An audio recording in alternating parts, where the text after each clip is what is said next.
Richard Dolan caught using another fake source to sell another fake story. Richard Dolan lied. He has no classified information to share. If he did, he and whoever leaked it to him would face jail time. His source and the info he shared was fake. He is not getting leaks of classified information like he claimed. If he was, there would be consequences for him. He ran with a fake source he didn't bother to verify yet again. You cannot take notes from classified documents and leak them, not without risking jail time. Who's risking jail time for Richard Dolan? Intentionally disclosing classified information without authorization is a federal crime under the Espionage Act. Punishment may be up to 10 years in prison, a long fine, or could even get you charged with treason. It came to my attention that at least one guy out there just thought, like, really just tried to rip into me over this. And it was brought to my attention, and I was like, what are you getting so worked up over here? Like, accusing me of leaking classified information and that I could, better get a lawyer and all of this. No, I mean, I didn't leak any classified information. This is all third hand. This is apparently from the classified portion of the UAP report. No, I mean, I didn't leak any classified information. This is apparently from the classified portion of the UAP report. I didn't leak any classified information. So maybe this will be something I will be diving into more in the future. I mean, I didn't leak any classified information. This is all third hand and a alleged description of what is in the classified document. I don't feel that what I did was wrong in the least.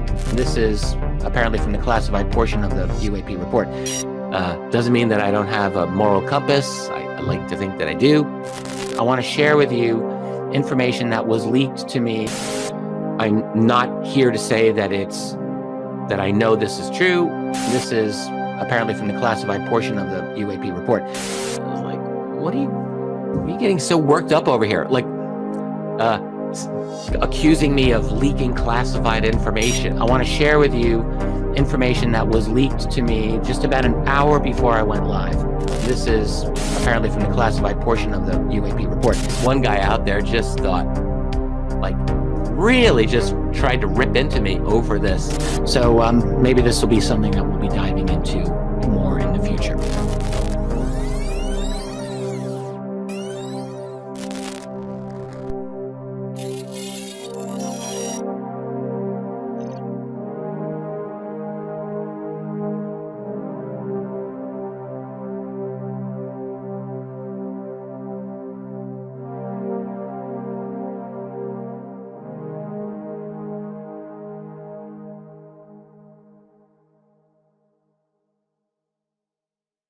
Greetings and salutations, friends.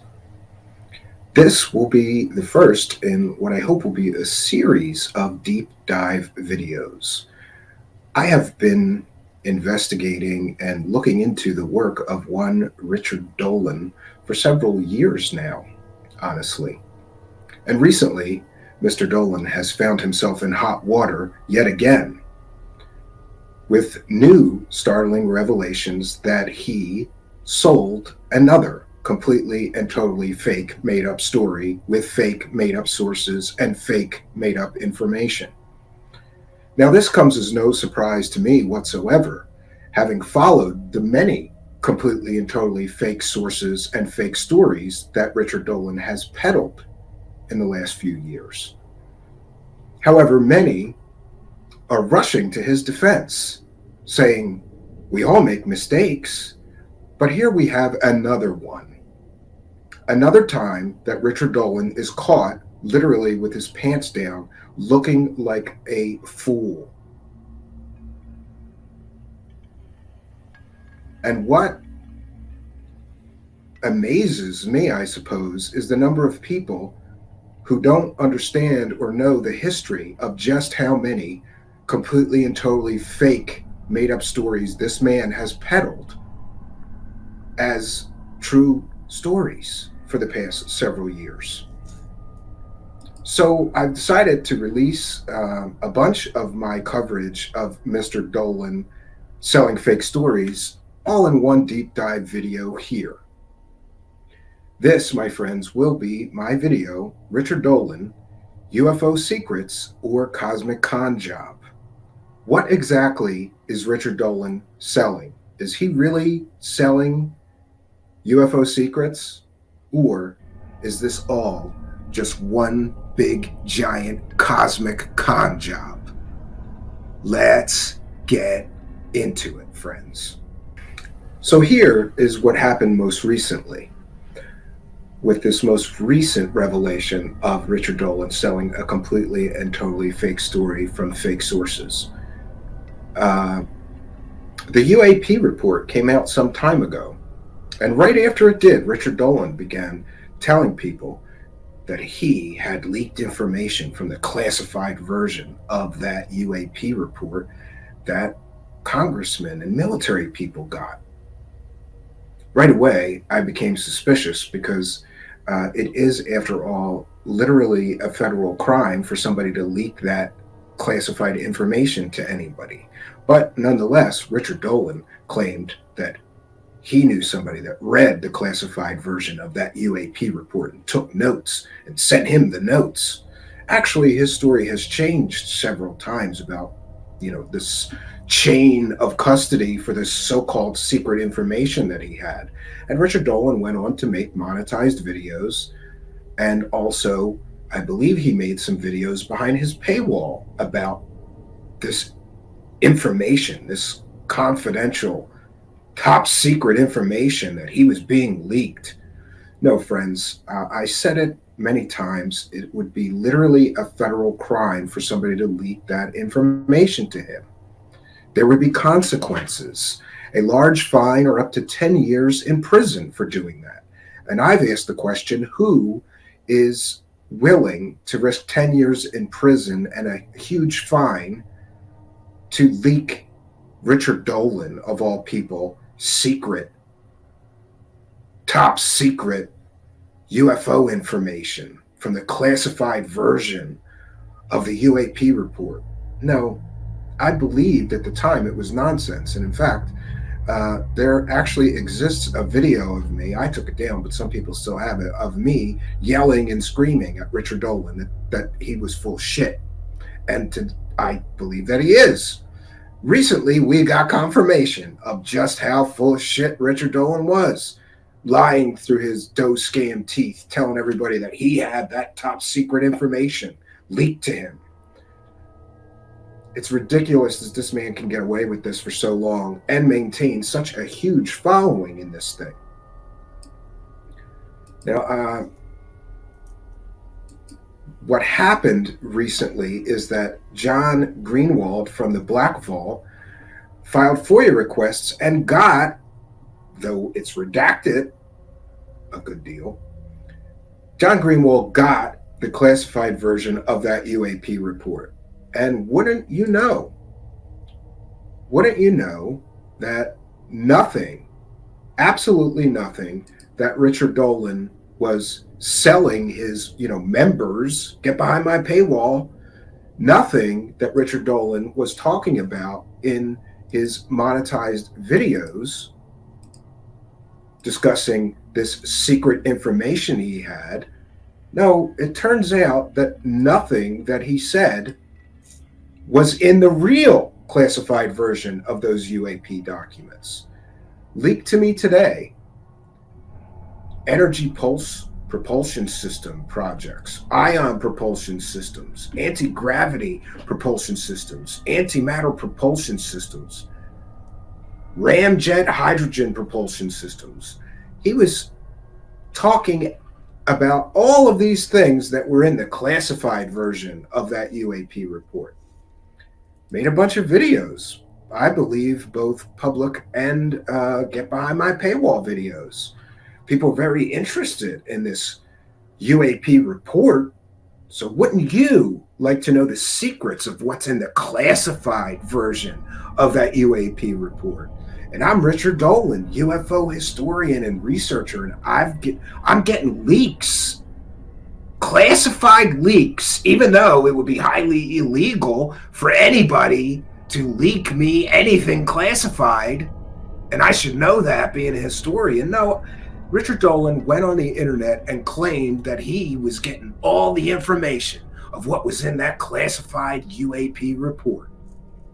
And now, of course, that we have the real classified version of that UAP report, all 17 pages, nothing, literally nothing that Richard Dolan said was in the classified UAP report is actually in there. Richard Dolan ran with another fake source to sell another fake story. And while I understand that all men do for sure deserve a road to redemption, I just don't understand everybody rushing to his defense. Oh, well, he made a mistake. Apparently, he makes a lot of mistakes. But you know what's interesting is that people make mistakes in life. But the fact that Richard Dolan gets to profit tremendously from these amateur hour mistakes that he keeps making, remember, he's already made those monetized videos and made these fantastical claims. He's already gotten the money from saying that he had a leak of this classified document. He had somebody leaking him notes from the classified document. He's already made the money.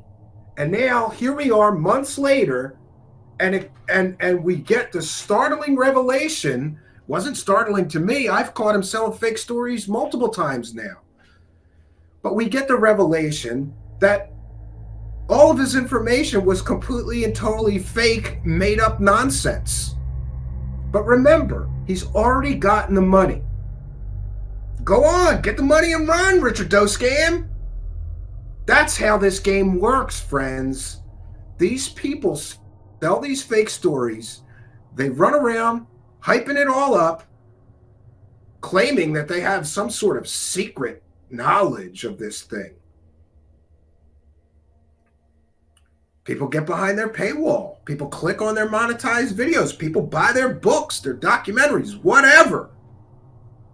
And when they get caught dead to rights, absolutely 100% selling and profiting from a fake story, what do? They do the cosmic con man shuffle. And they just shuffle off, and then they never discuss it. And interestingly also, nobody in UFO land usually has the courage when they're on a show or getting interviewed to say, excuse me, you sold this fake story, this fake story, this fake story. Can you explain that? No, many of these people, including Richard Dolan, they don't ever explain it. But I've been fortunate in that I was able to at least force him to explain one of them. It's all included here in this deep dive. And to those people who are rushing to Richard Dolan's defense, saying, well, he made a mistake, and we all make mistakes, and we got to forgive him for that. Yet, how many times are we giving him a get out of a fake story card free? How many passes does he get selling a completely and totally fake story and making money, profiting from selling these completely and totally fake stories? How many passes does Richard Dolan get? No more from me. Richard Dolan, you are never getting a pass from me. Some of these other people, right? These ass kissers might, he's Richard Dolan, right? I see him on TV. People are putting this person selling completely and totally fake stories on some sort of pedestal. A pedestal he has not earned.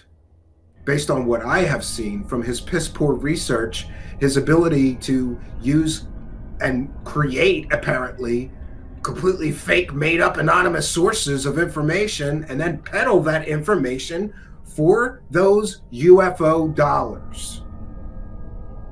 No.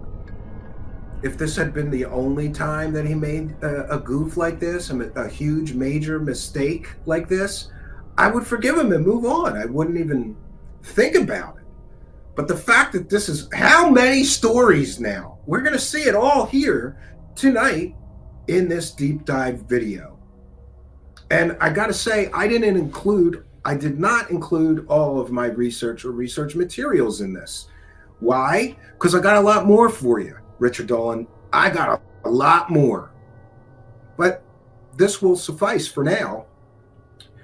And let me be clear in saying that the purpose of this video is not to demean anyone or damage anyone's reputation. My interest here is simply in educating the public about who's peddling garbage UFO fairy tales and who is worth actually investing your time, energy, or money into. That's our purpose here.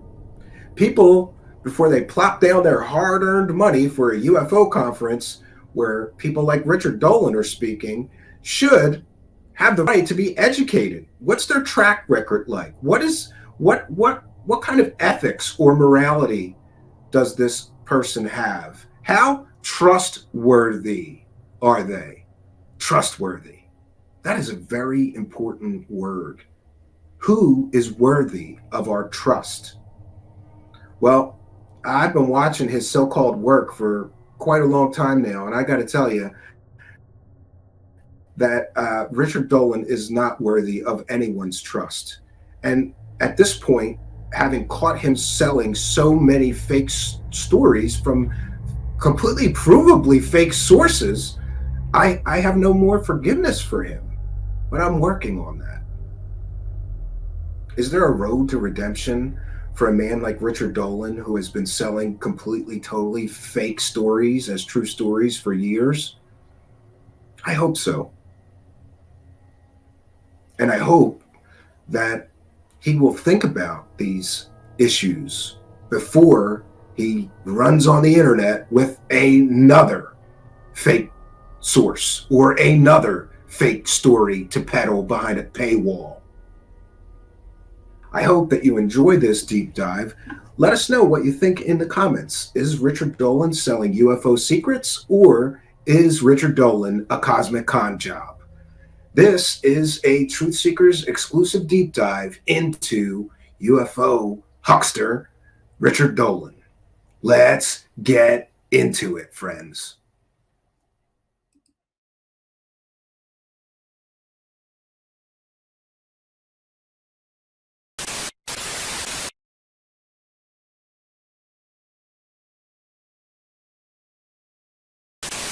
This particular interview we're about to do, this is a man who's in the U.S. military, who's had experiences, he says, relating to knowledge of ET, the ET presence here on Earth. We know he is who he says he was. This is a man who's in the U.S. military. We know he is who he says he was. This is a man who's in the U.S. military. We know he is who he says he was. Is who he says he was. We know he is who he says he was. This next question comes from Stephen Cambion. He wants to know, how do you feel about your participation in this CIA deathbed confession interview? I'm unsure what that is, but many people keep referencing that in the comment section. Now that other researchers have proven, quote unquote, that man was not who he said he was and never worked for the military or CIA. Oh, wow. I guess I should get up on top of that one. I'll just say this. Look, I met him. I met his son-in-law. I got to know his son-in-law pretty well. This man had been a witness back in the 90s for Linda Moulton Howe. Yeah, maybe he was just pulling a yarn. I mean, the way it happened, look, I can't know before I go in to interview someone every single way it's going to turn out. You can't make me like apologize for if I make a mistake. I've made mistakes. What am I supposed to do? Go cower into a cave? Like, it just happened.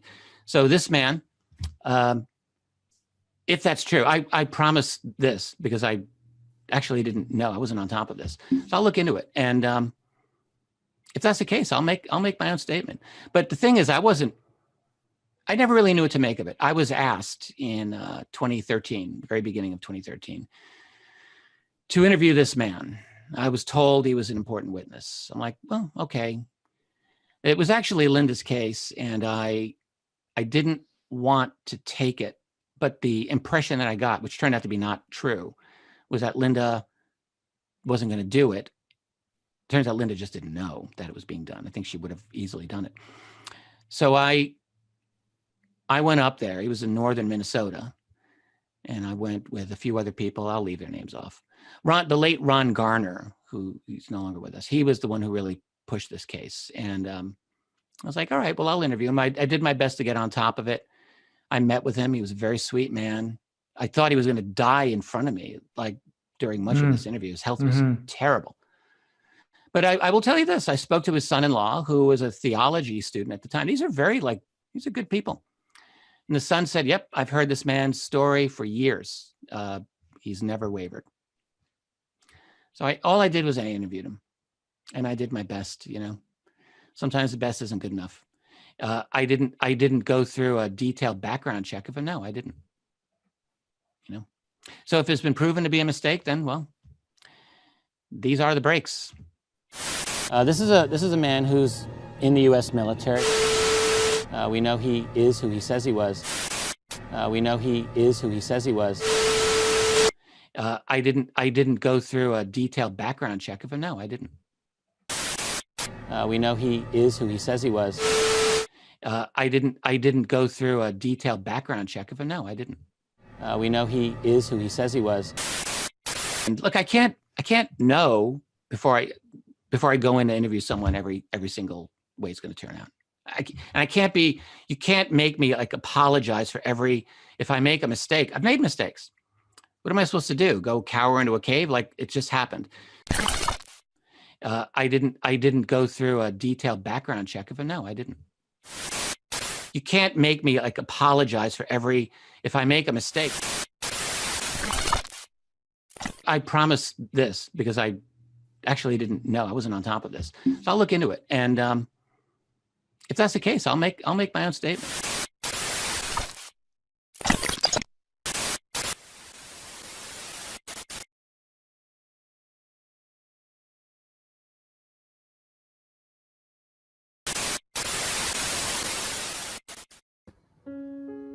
Well, greetings and salutations, friends, and welcome back to Truth Seekers. Tonight I'm going to get something off my to-do list. Something has been on my to-do list for quite some time. And like any nagging task that we know we will not enjoy, we put it off. And I have put tonight's task off for quite some time. Sure in the knowledge that I would take no pleasure in completing the task, but knowing full well that the task needs to be completed in order for me to move forward, to do that which I have to do. And so tonight, I take no pleasure in what I'm going to present tonight. In fact, I hate that I have to do this, but I truly feel like somebody has to do it. And if nobody else is going to stand up and get this done, then I will. If nobody else is going to stand up and say what needs to be said, then let it be me. So let it be me, friends.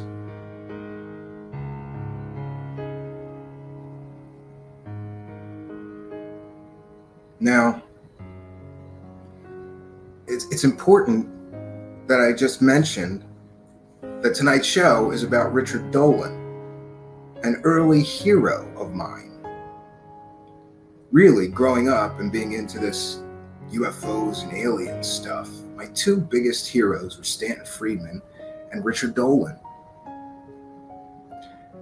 I've been following Richard Dolan since he kind of came onto the scene, but it was really his first book, which I believe was around 2002, that really got me following and impressed with one Richard Dolan. For those that don't know, Richard Dolan is a researcher, lecturer, and author who studies the topic of UFOs and aliens and secret space programs. he's sort of known to be the trusted voice, to be the grounded one. He's not out there just telling stories. He does actual research. He looks into archives. He was once very focused on finding evidence and proof. He's been on Ancient Aliens and countless television shows and documentaries. He has made a living at this thing for decades now, I suppose, having authored so many books and been a fixture at just about every major UFO conference for years and years and years. This is his living. And listen, there's nothing wrong with making a living. I'm not going to comment on whether we should have professional ufologists or not. I think if there's value in something and people want to buy it, great.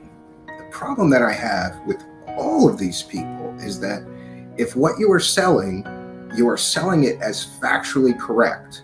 You are selling it as this is a true story. And then it isn't a true story. To me, there's certainly ethical and moral problems with that. And I believe that there should be legal problems with that. There's a very fine line between clickbait and fraud. And some of these people operate right in that gray area. How far can I push fake shit that I'm selling?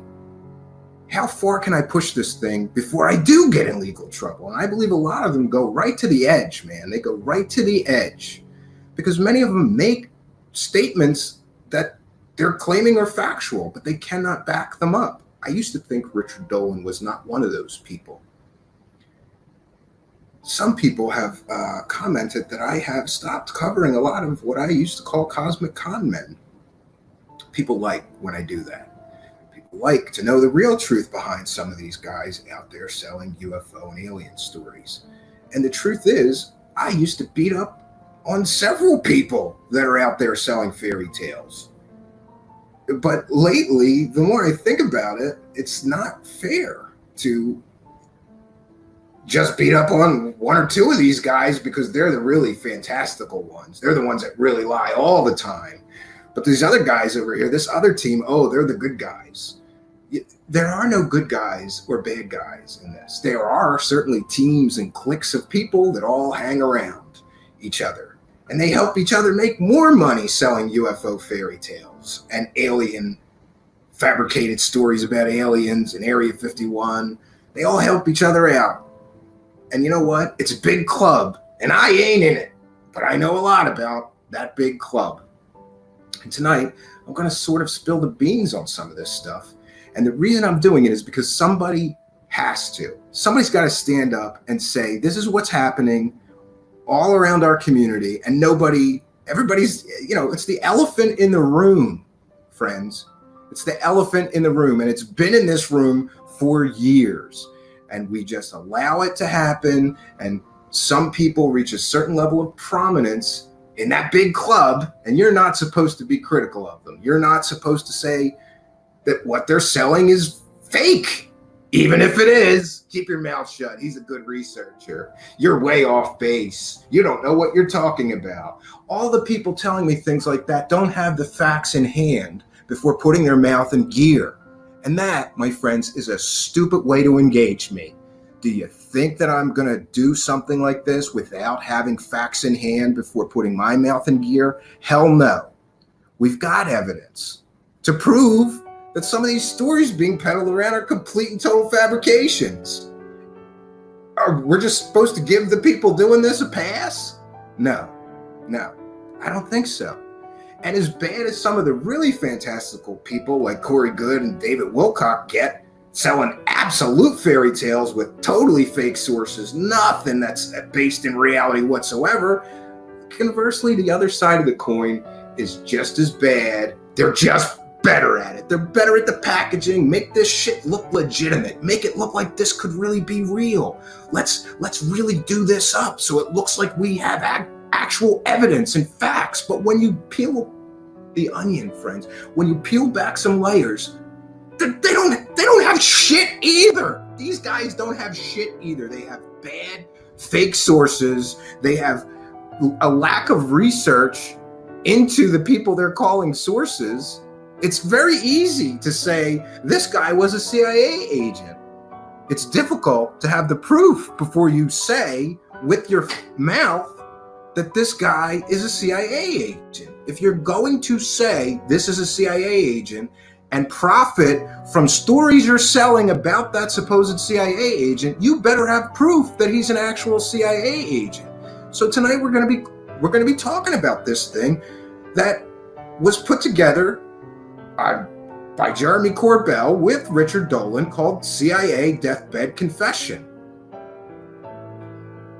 Friends, like I said previously, there's a very fine line between clickbait and fraud. If you're putting in the title, Deathbed Confession by CIA Whistleblower, you better have proof. You're taking money for this. You see the problems with this? You put in the title, CIA Deathbed Confession about UFOs. Friends, you can't do that. You can't do that. You can't say that as a factual statement without the proof. And tonight we're going to get into some of this because this is ridiculous that this is just continued to allow to go on and nobody stands up and say, excuse me, this is bullshit. Why is this allowed? Why can people do this? Why can people take money for fake stories that they're claiming are real? It's ridiculous. And I also want to mention here, first, let's get some business out of the way. This is important. A mutual acquaintance between, let's just say a mutual acquaintance, somebody that knows both Richard Dolan and I contacted me earlier today after I posted the teaser for tonight's show on Twitter and said, what you're doing, Stephen, is not fair. You should have him on to answer for the things that you're going to talk about. And hell yeah, Richard Dolan, you want to come on? Here's what you do. If you want to come on and defend what I'm going to talk about tonight and your actions in this whole shit show, we'd love to have you. But Richard Dolan is too big, high, and mighty to actually address real criticism, or he's too cowardly. But if you would like to, Mr. Richard Dolan, just email me at truthseekershow@gmail.com. truthseekershow@gmail.com. Just email me and I can send you a link and you can come right on here and we can have what I'm sure will be a lively and spirited, but I promise you respectful discussion about what I'm talking about tonight. If you want to do that, great. Or if you email me and you just want to call in, we have a call-in line, Mr. Richard Dolan. And if you'd like, you can call in, just voice on your cell phone, and we'll get you right in here and discuss some of this stuff. So yeah, it is fair.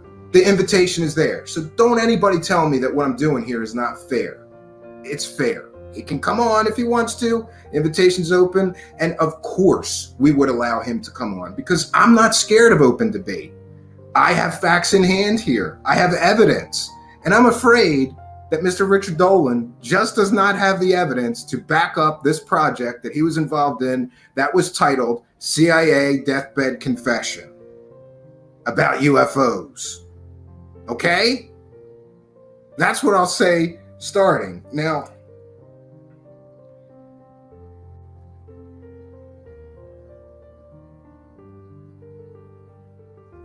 I believe that at various times, Mr. Richard Dolan has basically sold his proposed credibility in the UFO community to help other people without that credibility that he's perceived to have sell fairy tales. He's done this multiple times, and each time he profits from it. Hey, you need somebody to bolster your story, make people believe it might be real? Hire me, and I'll help. Folks, he has helped promote the Roswell slides. He profited from that, right? He profited from the Roswell slides. For those that don't know, the Roswell slides were supposed to be slides that somebody found of that alien body that crashed in Roswell.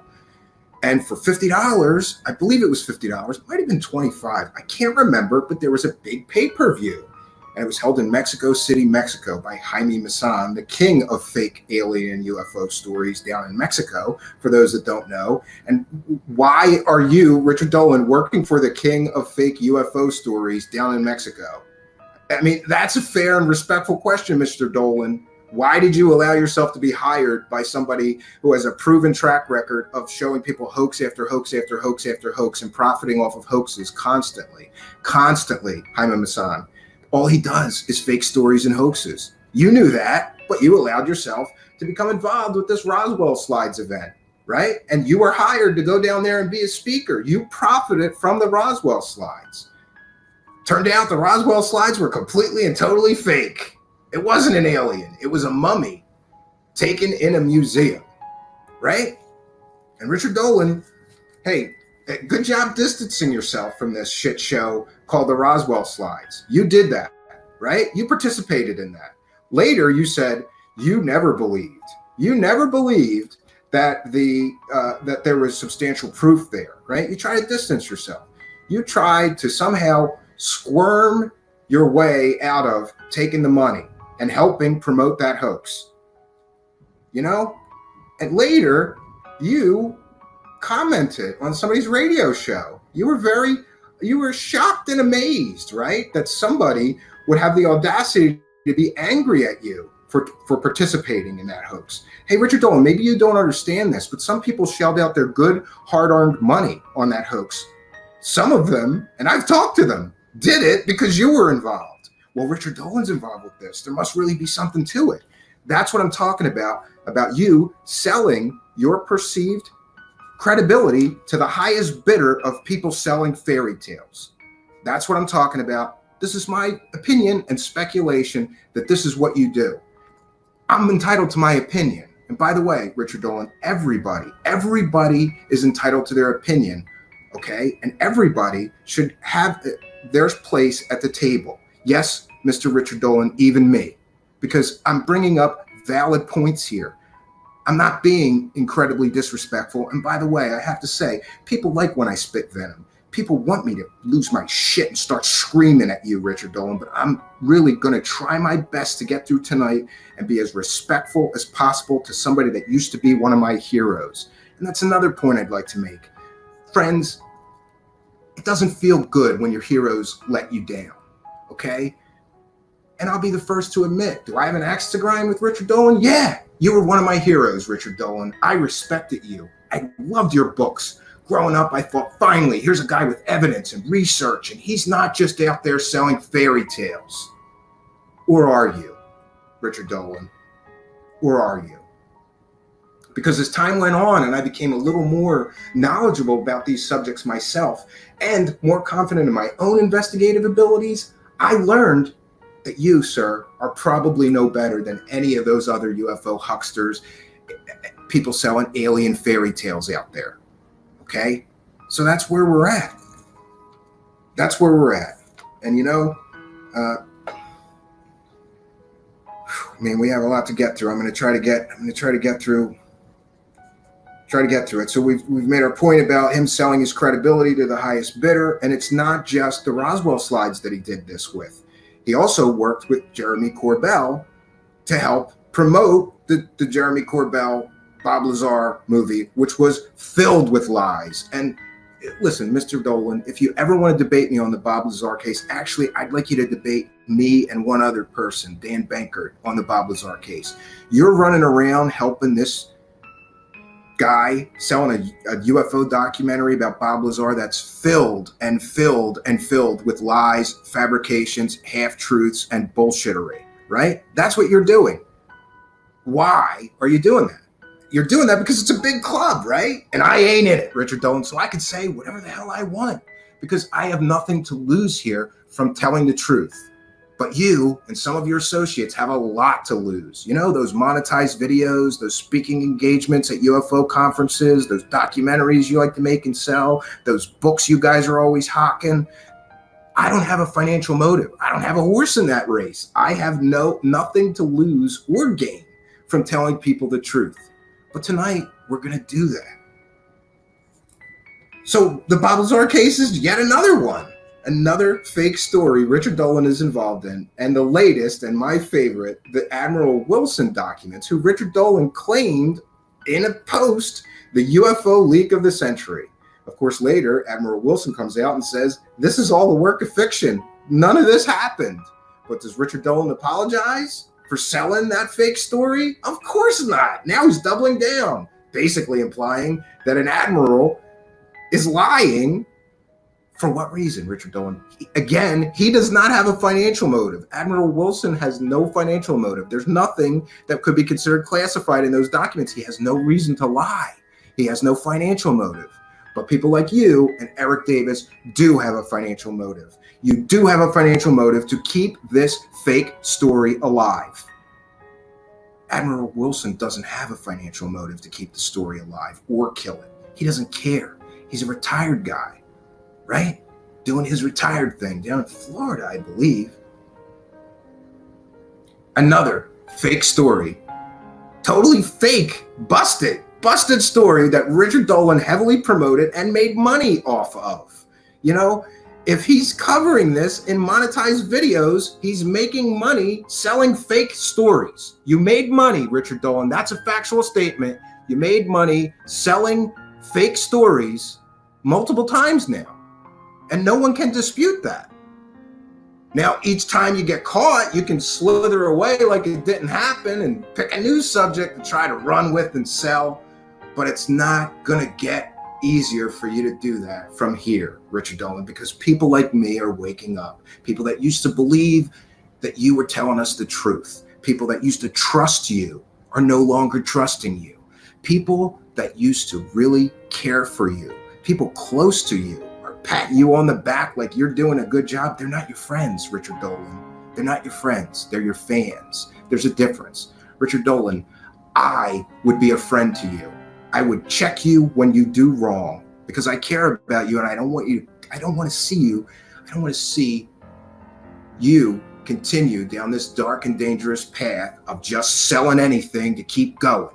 And here's the problem. Richard Dolan has to keep going. Some time ago, he decided he was all chips in on this UFO thing. He cannot stop now. He's got to continually find more content constantly about UFOs and aliens to keep his thing going.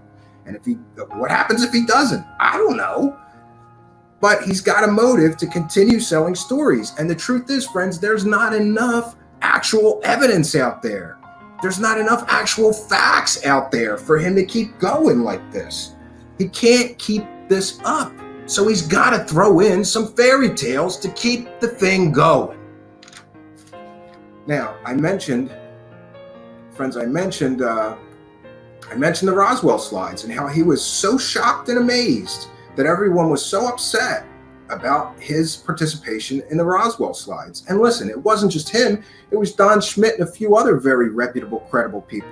To his credit, Don Schmitt did come on my show, my previous show, and explain what happened, and apologize and attempt to, move on from making what was a terrible mistake. And I give Richard Dolan the same opportunity. Don Schmitt was man enough to come on my show and explain why he was instrumental in perpetrating a hoax. Was he, the guy doing the hoax? No, but he lent his credibility to the hoax. He got behind it. He got involved in it. He went to speak there, He helped promote it, which is exactly what you did. I didn't hear an apology from you. I didn't. I'm sorry. If I missed it, somebody send it to me. I didn't hear an apology from Richard Dolan on this.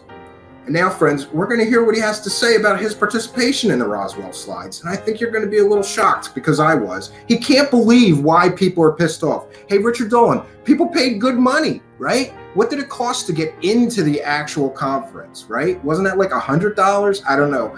I can't find how much going to the conference in Mexico City cost. But what was the pay-per-view? How much did they make from that? Tens of thousands of dollars, right? How much did you get paid? What was your cut, Richard Dolan? These are valid questions. Questions you don't want people to ask. You wish people would forget about this. But I don't forget, Richard Dolan, and neither should my viewers. Let's see what he has to say about the Roswell slides. I think I have this queued up, friends. And I'm going to say here, fair use, fair use, fair use. This is from the Where Did the Road Go radio show. I think they do good work. You should support them. I don't think they would mind me using a segment of their show, but we're using this segment of their show for education purposes.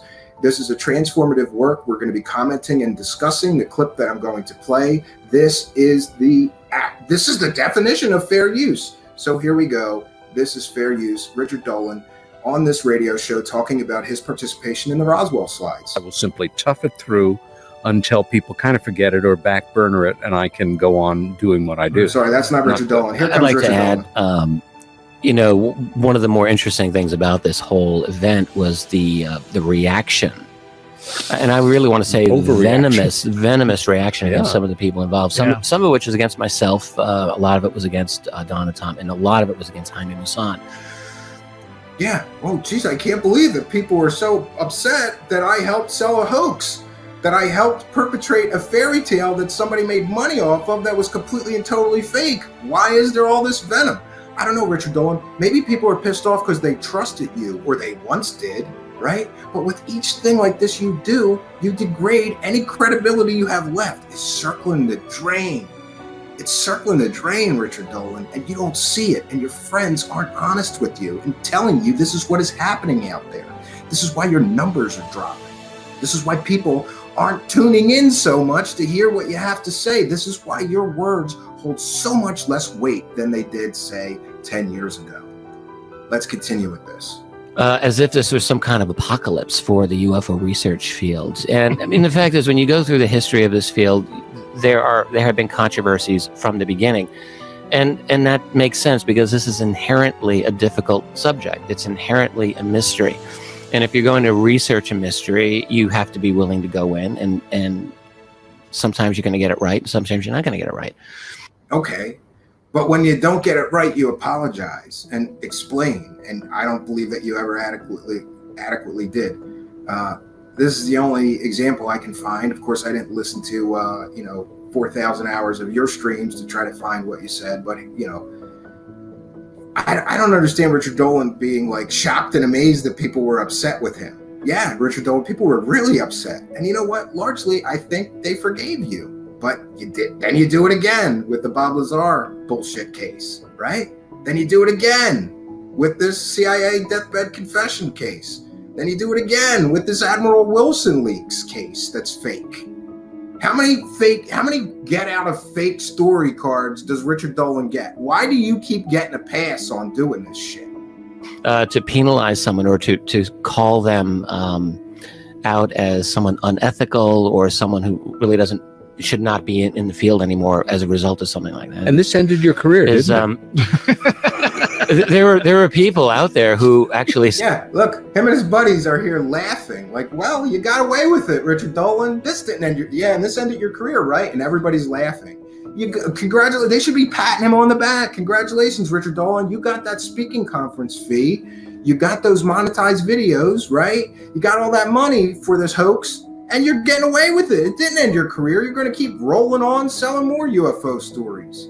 And, is it ethical, Richard Dolan? You mentioned ethics there. Is it ethical for you to take part in a hoax? Is it ethical for you to help a hoaxer sell a fake story and make tens of thousands of dollars from people? Is that ethical? You're upset because people said it wasn't ethical for you to do that? Maybe Mr. Learned college guy should go back to college and take a college level ethics class. If you can't understand why people said that what you did was unethical, you need to take an ethics class. Maybe you missed that class, Richard Dolan. I don't know.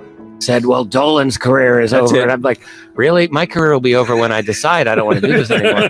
Thank you very much. And I think Don and Tom can say the same thing. But no, this obviously a kind of histrionic overreaction that some people had. It's life, and you just move on, and sometimes you get it right and sometimes you don't. Yeah, sometimes you get it right. Sometimes you don't. Did you give the money back? Richard Dolan, when you get it wrong, do you give all the money back from the wrong cases that you're involved in, that you're making money from? Because that would be the ethical thing to do too, right? I believe that would be the ethical thing to do. Did you give the money back? I just can't believe that he's so surprised, that people are surprised. He's so surprised that people are upset with him, okay? Now, friends, we're going to move on to the meat of this thing, and that is the CIA deathbed confession. Now, listen, friends, I was going to do a huge deep dive on this CIA deathbed confession some time ago. And then I found that someone had already picked it apart piece by piece and presented all kinds of evidence proving that the gentleman in this CIA deathbed confession is literally wrong about almost everything he says. It's an incredible debunk that was time-stamped. Now, I want to also mention one other thing. The person that did the debunk was Dan Bankert. He took the time to timestamp so that each time the person was talking about something, he timestamped and showed why the guy was lying. Jeremy Corbell, I believe, was so pissed at Dan Bankert's debunk of his fake story here that he, right after Dan Bankert posted the debunk proving all this stuff that the guy was lying about, Jeremy Corbell changed the video. He took some of the video out so that the video would I believe, this is opinion and speculation, but it's no coincidence that he did this right after the debunk was posted by Dan Bankert. Jeremy Corbell changed the length of the video to make it really a lot harder for people to follow the debunk. Following it right on the timestamp, however, I don't believe is important. The important part is the information that was presented and what the facts and evidence are, okay? So, friends, I got to tell you, I don't trust most people. I'm just not a very trusting person. So I talked to Dan earlier today, and, we just talked very briefly. He doesn't want to really be that involved, but he's letting me use, his research. And here's the deal. I explained to him, I don't generally trust people. So what I did is I went over his debunk, and every place that was, he's mentioning factual statements that you could check. I checked to see if what he was saying was entirely factually accurate. And on each point, I agree that it is. Some of the stuff is a little bit of speculation, but I still agree with the speculation. But some of the things cannot be actually, point by point. I can't call to verify some of the stuff and fact check it, but I still have tremendous respect for what he did, because, friends, it's not right what these people are doing. It's just not right. Just not right what these guys are doing. And we're going to get to the debunk, but you have to give me a moment, friends. So just give me a moment, because I'm getting the screenshots that I have of the actual debunk. And in the meantime, I also want to mention that the story of this CIA agent was brought to Jeremy Corbell and Richard Dolan by Linda Moulton Howe. And we all know, if anybody doesn't know, Linda Moulton Howe's sources are all fake, from fake astronauts to fake SEALs. She gets caught every time she puts out a big story with a source. She gets caught using a fake source. Linda Moulton Howe is the source for this information, this supposed CIA agent. So first of all, no, it's ridiculous. It's absolutely ridiculous that Linda Moulton Howe is the originator of this source. And by the way, Linda Moulton Howe, you can't keep doing this either. Oh, and they're buddies too. Yeah, it's a big club and you ain't in it. In fact, Richard Dolan and Linda Moulton Howe share an employee in common. They both use the same social media manager. So when Linda Moulton Howe runs around selling fake stories, it's okay because they're buddies. He won't comment on any of Linda Moulton Howe's fake stories because they're buddies. And I get that. He's lost his objectivity with her because they're friends. He can't comment even when Linda Moulton Howe gets caught dead to rights, for example, selling a fake alien photo that was supposed to be taken on the moon, but it was actually taken from a 2005 video game cover called Area 51. Yeah, she did that. I asked Richard Dolan to comment on it. I heard crickets. Funny that, Mr. Richard Dolan. But hey, let's get to this deathbed confession, right? We're not gonna play a lot of this deathbed confession because there's just not time to go through the whole thing. point by point and match it up with the debunk, we're going to play just a little bit of Richard Dolan speaking at the beginning of it and a little bit of the interview. And again, we're going to cite fair use, fair use. We are discussing this. We're educating the public on some people that are running around selling fake stories about aliens. And some people need, the public deserves to be informed and educated that some people are running around selling fake stories about CIA agents that aren't really CIA agents, talking about UFOs and aliens and stories that there is no factual evidence to support, but people are selling it as a factual story. Hey, here we go. We're going to play Richard Dolan talks right before the interview. And, I'm playing this because I had a problem with some of the stuff that he said, even in the introduction to this, because he makes these statements as if they're 100% factual. We're going to skip the part where Richard Dolan speaks because you heard what I was saying. He makes statements like aliens are visiting Earth as if those statements are factually correct, and he's already got the proof of that, but he never provides the proof. Then we get to the actual interview, and again, Richard Dolan and Jeremy Corbell are putting this out there that this is a CIA agent on his deathbed giving a confession, his deathbed confession about UFOs and aliens, right? And the gentleman is using terms that no military man would use, but that's just part of the reason that the guy's fake. And we'll get to the proof, but first let's take a listen to some of this.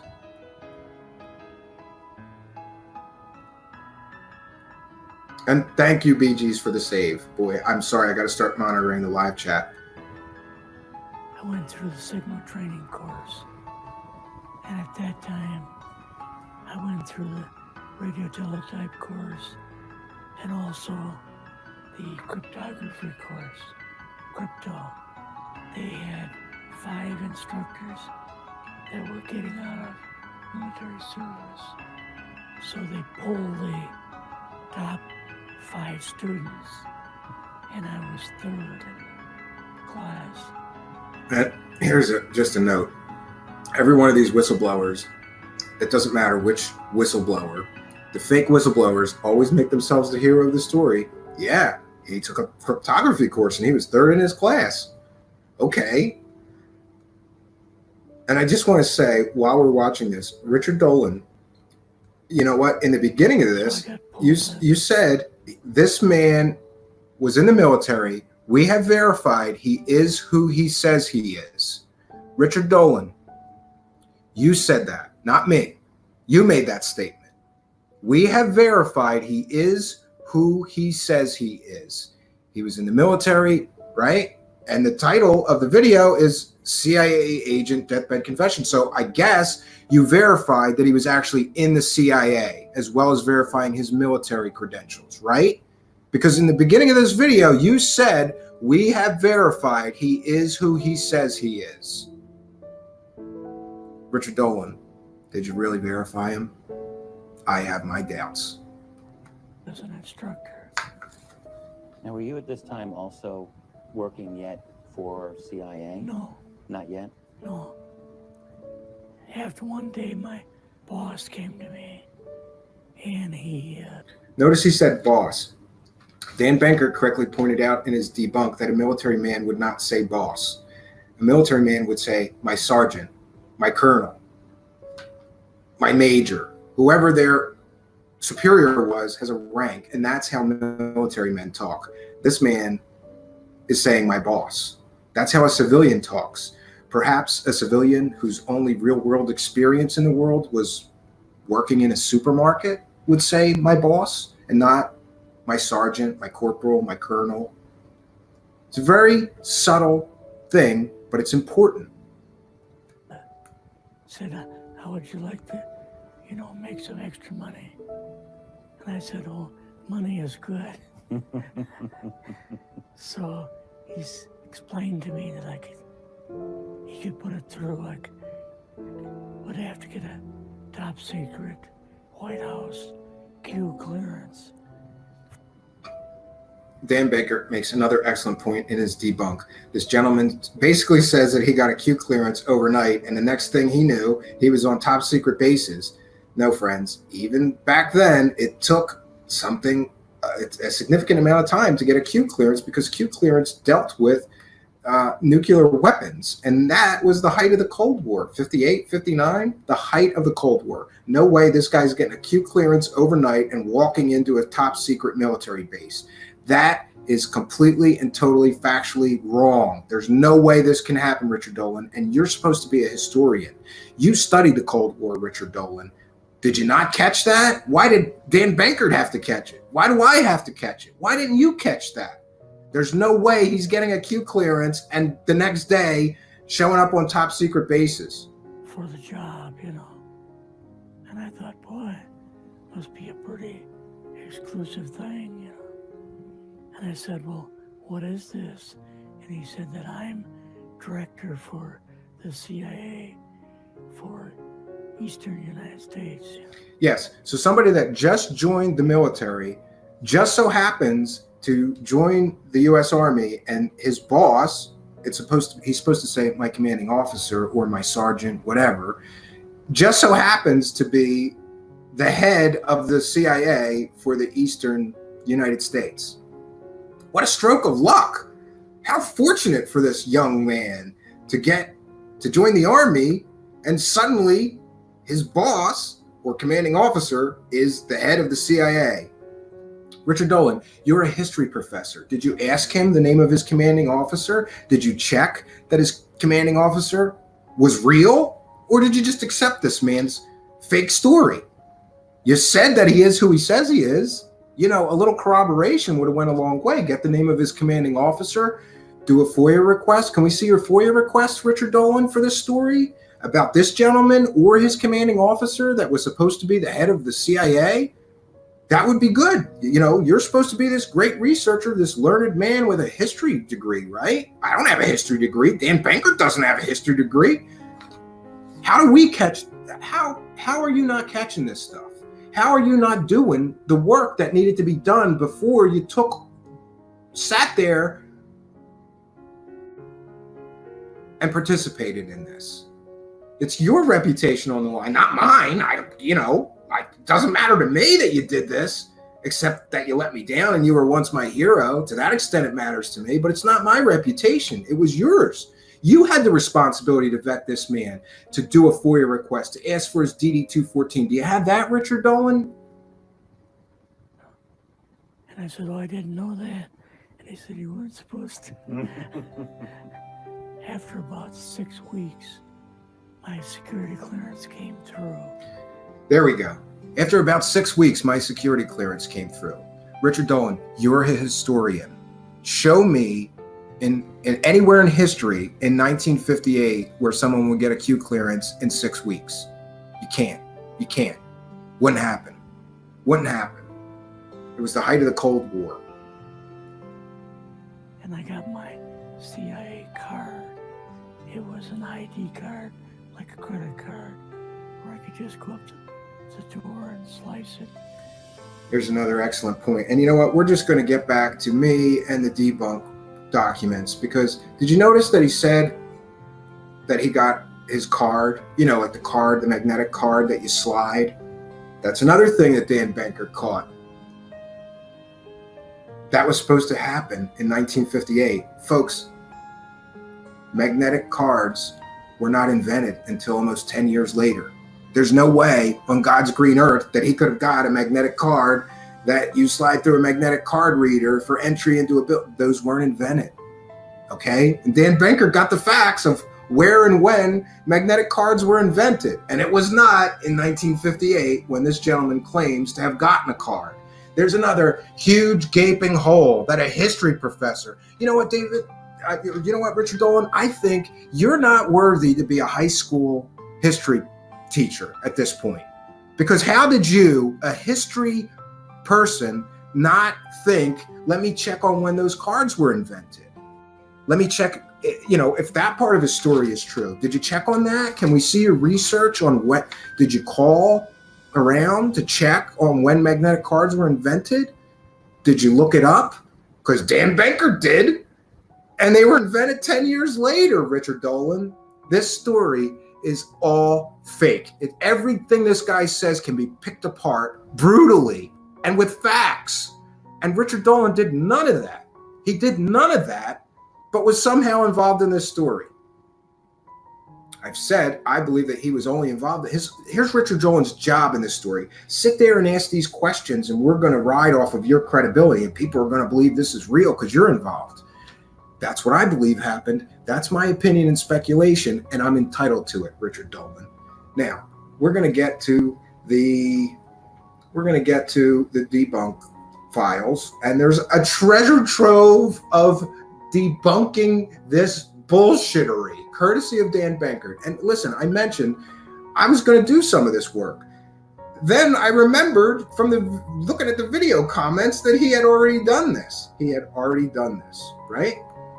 So I kind of went, well, I'm just going to go after Dan and make sure that, the things that he's got here is correct. And I got to tell you, I wasn't able to find anything that didn't jive with reality at all. In fact, everything that I found in this debunk turned out to be factually correct. Everything that I checked, and I checked as much of it as I could. And, there was some delay about this because, it takes time to go through and try to figure this stuff out. I did my best to try to do that. We're going to try to find the debunk. Going to have to excuse me for a second here. I have all the screenshots somewhere here. Okay. Oh boy, we get to start right at the beginning, courtesy of Dan Bankert. Okay. We're going to go through this quickly. I'm going to share the screen and just read it, and we can discuss afterwards. I apologize to the live chat for my lack of interaction tonight, but we got a lot to get through, and I think it's best if we plow through this stuff, and then I will devote my full attention to you. I promise. Okay. So here's the first part of the debunk, and again, Dan Bankert took the time to timestamp all this. You know why? Because he wanted people to be able to listen along and read what he had to say about this story the whole way through. To his credit, it took a tremendous amount of time to do this. And you know what his reward was for that? Slimeball Jeremy Corbell changing the video to throw people off because Dan Bankert got it so right. And you know what? Good for you, Dan Bankert, for doing this. And you know what, Richard Dolan? You should go call him and apologize to him. You really should. You should call him and apologize to him. All right at the 10-second mark, we have, if he were dying, he would be in a hospital bed and not walking around a cheap hotel. Look at the video. This is not a hospital or hospital room. It's a hotel room with a typical TV, clock, radio, window, AC, and phone. You can see Dolan notes on the bed and his luggage and recording equipment. The man is using a walker, not a wheelchair. I'm not sure why using the walker, not the wheelchair, is important, but I agree with Dan Bankert here. He's supposed to be on his deathbed. He didn't look like he was dying to me. He looks like he was in a cheap hotel. Maybe that's where this was filmed. I don't know. But I think Richard Dolan should have to explain why was this in a hospital? The 15-second mark. This guy is dying of kidney problems. He wants us to believe him, but he keeps using the words blood cleansing instead of dialysis. He has the most normal looking skin I've ever seen for a person dying of kidney problems. He would have had jaundice look to his skin. This is obviously not a deathbed confession, really. At 45, that's why I'm going along with the interview at this time. Yeah, because he says he's dying. Okay, at 55 seconds, again, Richard Dolan, you're supposed to be an historian, right? You studied the Cold War. Military career. This gentleman said, I was drafted into the military. And I went back to check that he actually said drafted. Yes, this gentleman you're interviewing says, I was drafted into the military, U.S. Army. Born 1936, he would have been 17 when the Korean War ended in 1953. Dan Bankert, there's some history and factual evidence for you, Richard Dolan. You're supposed to be the historian. Why does Dan Bankert have to point this out to you? Congress passed the Universal Military Training and Service Act in 1951 to meet demands of the war. It lowered the induction age to 18 and a half and extended active duty service commitments to 24 months during the war. So it's impossible he was drafted, as he was too young for the Korean War and too old to be drafted during the Vietnam War. There you go, Richard Dolan. Why didn't you put those pieces together? Or did you know that this guy was a fraud? There's so much evidence that this guy was a fraud. Let's see. At 1 minute and 10 seconds, I was sent to the Signal Training Center instead of the Army Signal Corps. Yeah, it's not called the Signal Training Center. It's called the Army Signal Corps. And anybody that was in the Army would call it the Army Signal Corps and not make up some term for it, okay? It's as if this gentleman was writing, or I'm sorry, it's as if this gentleman was reading from a script that somebody that never served in the military wrote for him. Again, that's my opinion. That's my speculation. But it's a safe bet considering all the mistakes this man made using military terminology. Okay. 116. What year could this have been? Reply 1958. That means he was 22 years old at that point. That's at 116. 130. I went to the radio teletype course, also cryptography, crypto course. They pulled the top 5 students to be instructors. This is possible, but not unheard of. Yeah, and I agree. And by the way, Richard Dolan, there's military records. If he had attended a cryptography course, he would have a certificate. It would be in his DD-214 that he attended the radio teletype course, or whatever it's called, and also the cryptography course, and that he became an instructor would certainly be in his DD-214. Where's the DD-214, Richard Dolan? You said, we have verified he is who he says he is. You said that, Richard Dolan, about this fraud. You said that. You have the burden of proof to prove your statements that you made as if they were factual are real. Okay? Where's the DD-214? All this stuff would be on that, Richard Dolan. I guess you checked it. Can't wait for you to email it to me and make me eat my words. Okay, at the 2-minute mark, after one day my boss came to me, he would have used the term my sergeant or my commanding officer instead of boss. And that I certainly agree with. Okay, at 2:10, the boss said, how would you like to make some extra money? And there would be no extra money for an enlisted man doing work with any 3-letter agency back then. So there we are, friends. This is just the first one. This is just the first one. We got more for you, Richard Dolan. We got more for you. We got more for you, Richard Dolan. Come on. I cannot believe that you sat there and said this man is who he says he is. We have verified that. I don't think you did a very good job verifying he is who he says he is, Richard Dolan. In fact, I think that you did a terrible job. A terrible job. All right, friends, we're gonna try to plow through this, and I'm gonna go a little faster so that we can get through it all, because I want it all to be in this stream. Yeah, I want everybody to be able to see this. Come on. On the U-2, President Dwight Eisenhower personally signed off on the U-2 acquisitions. Officials from the CIA, Air Force, or Lockheed, the contractor building the U-2, began moving into the facility in July 1955. The site was selected for the U-2 program in 1955 after aerial survey by the CIA and Air Force staff. Yeah, it wouldn't have been in the main building. At 13, and a model of the SR-71. The Lockheed A-12 was a reconnaissance aircraft built for the Central Intelligence Agency by Lockheed's famed Skunk Works, based on the designs of Clarence Kelly Johnson. The A-12 was produced from 1962 to 1964. This guy acts like this all started in 1958 and happened very quickly. He got his Q clearance in 6 weeks, and he was at the top secret base. The A-12, he said that there was a model of the SR-71 there, that also known as the A-12, the predecessor. Was the predecessor to the SR-71 was not even produced, right? Until 1962 to 1964. The SR-70, listen, so he's speaking of 1958 or 1959, and the prototype of the A-12 wasn't even built before the 1960s. Richard Dolan, you're the historian. You missed us again selling this fake story. Here's another indicator this man is not telling us the truth. Okay, 1340, flew back on President Eisenhower's Lockheed Electra. Listen, Dan Bankert knows a lot about aviation history, so I trust his judgment on this stuff. Okay? Yeah, the Lockheed L-88 Electra is an American airliner built by Lockheed. First flown in 1957, it was the first large turboprop airliner built in the United States. Initial sales were good, but after a few fatal crashes and led to extensive modifications to fix a design defect, no more were ordered. Dan Banker can find no reference to President Eisenhower ever being on a Lockheed Electra. I checked with the Eisenhower Library, Dan, and I was unable to find any record of him ever flying on a Lockheed Electra myself. I couldn't find any evidence of that. President Dwight D. Eisenhower selected the Lockheed Constellation L-049 as his Air Force One and named it Columbine after his wife's state flower from Colorado.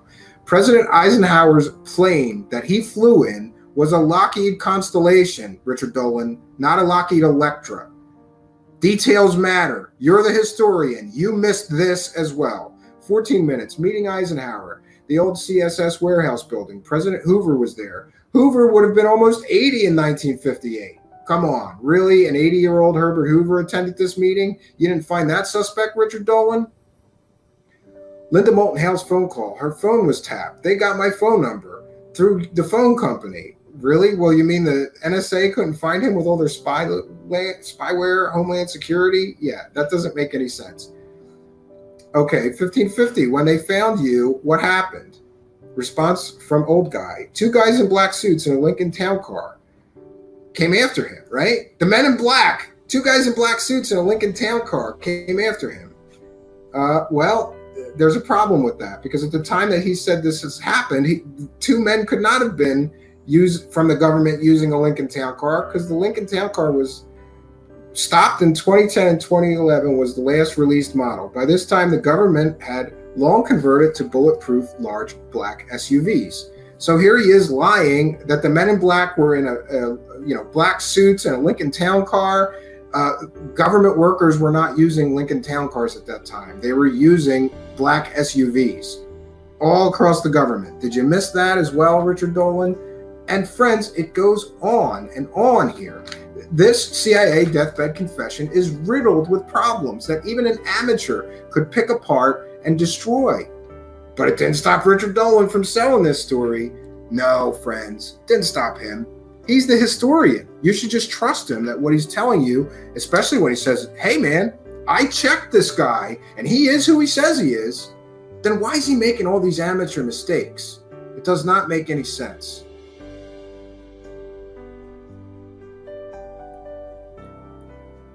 And friends, yeah, we're going to get to the live chat, so, hold your criticism. Somebody just said I haven't shown any proof. I just proved 10 times that this guy lied 10 times in the deathbed confession, and Richard Dolan never proved any of that.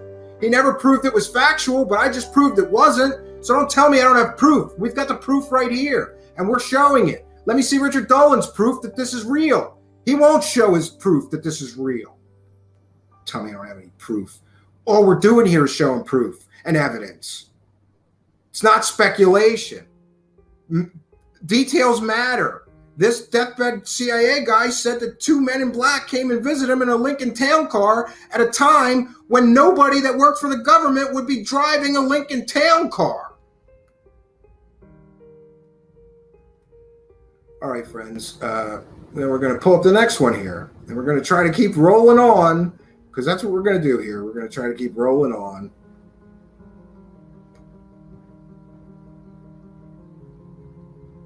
All right, we did that one. I think there's only a few more to go through. And we might have missed one, but that's okay.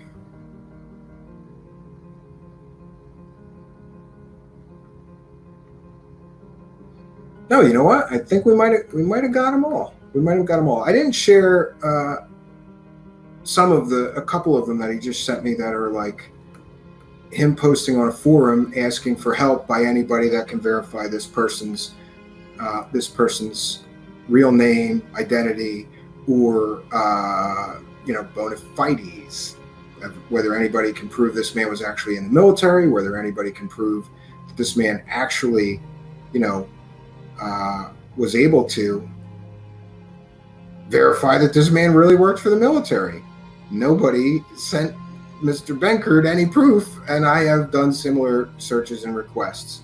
And here's another thing I would like to say, and then we are going to turn our attention to the live chat because here's the deal. Sorry, look for a place for these notes here. Here's the deal. Oh, I don't want to get them mixed up with those notes from last night. So, and oh wait, you know what? I'm not done with my notes. So actually, we're going to keep the notes.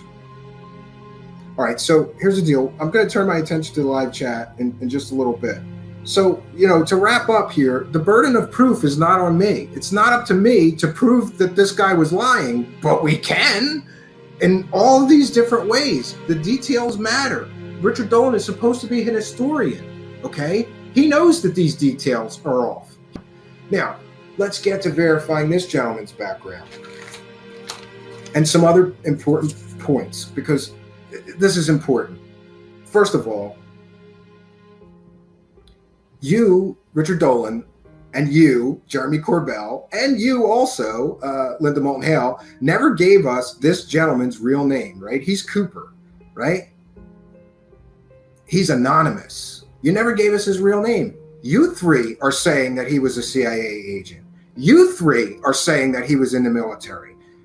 You're saying that as if it's a factual statement. You have to prove that as a factual statement if people ask, or you can't keep selling this fake story.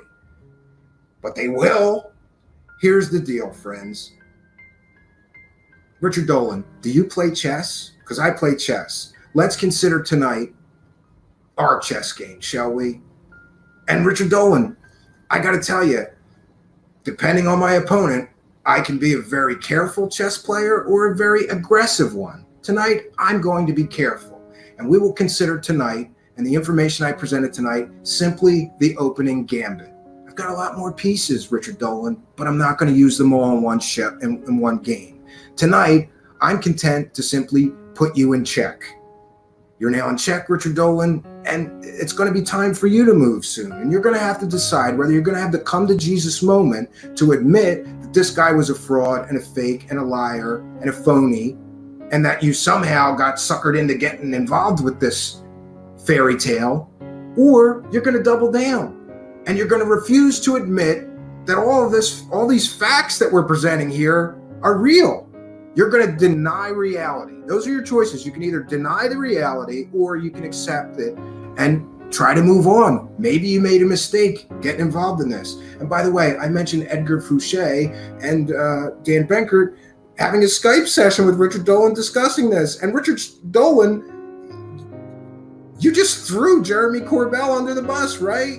In that Skype session, you said, wait, let me, I don't want to wait, you said that Jeremy Corbell, you knew that the story might not be credible, but Jeremy Corbell, against your wishes, got greedy and started distributing that video anyway. Then Jeremy Corbell got even greedier and decided to make an entire documentary about that gentleman, whose military background can't be verified, whose employment with the CIA cannot be verified, even though you're calling him a former CIA agent. There's problems. This story is completely and totally riddled with problems, Richard Dolan. And you were involved. Richard Dolan, it's your responsibility to come forward and address these issues, to respond to these issues, because this is valid points. These are all valid points. But I mentioned that I have more chess pieces that I'm not going to use. Well, I'm going to use a few more. Here's another point. Richard Dolan, do you think that nobody got to that gentleman's real name? You've never released his real name. Linda Moulton Hale won't release his real name, right? Jeremy Corbell won't release his real name. Why is that? Why won't he release his real name so that anybody can go and verify his claims and his credentials and his military service and his employment with the CIA? You won't give us his real name. But it would be very naive, even stupid, for you three to believe that no one else got to the truth and got his real name. Okay? Some people have gotten to the truth and gotten to his real name. I'm one of those people. Dan Benkert's one of those people. There's a few others. Can I ask you a question, Richard Dolan? Have you ever read the obituary of a man who spent time in the military? I have. And any man who spent time in any military service, when you read his obituary, his military service will be mentioned in the obituary. Richard Dolan, was this man's military service mentioned in his obituary? And if so, why not? Did you see his DD-214, his military records, his certificates from attending those courses? You said, Richard Dolan, we have verified that this man is who he says he is. You said that in the beginning of this video. We have verified that this man is who he says he is. Did you do that, Richard Dolan? Did you verify it? Can we see your research on this gentleman? Can we see your records? Can we see his signals training course certificate? Can we see his DD-214 proving that he was an instructor? Can we see his CIA credentials? No, you're not going to show us that, Richard Dolan. You know why? Because they don't exist, Richard Dolan. And some people have done the work. Some people have done the work and know that, no, that gentleman never worked for the military. No, that gentleman wasn't employed by the CIA. Or let's just say I'm a terrible researcher, right, Richard Dolan? I didn't say that he is who he says he is. You said that. I looked. I went to the ends of the earth trying to find proof or no proof that this guy was actually in the military. I can't find any proof that he was actually in the military as he claimed. I can't find any proof that he was actually in the CIA as he claimed. But it was you, sir, who said, I'm a little unclear, going to check that, have verified that this man is who he says he is. You said that. So can we see the research? Can we see the proof? Because I can't find it. Other researchers can't find it. Why is that, Richard Dolan?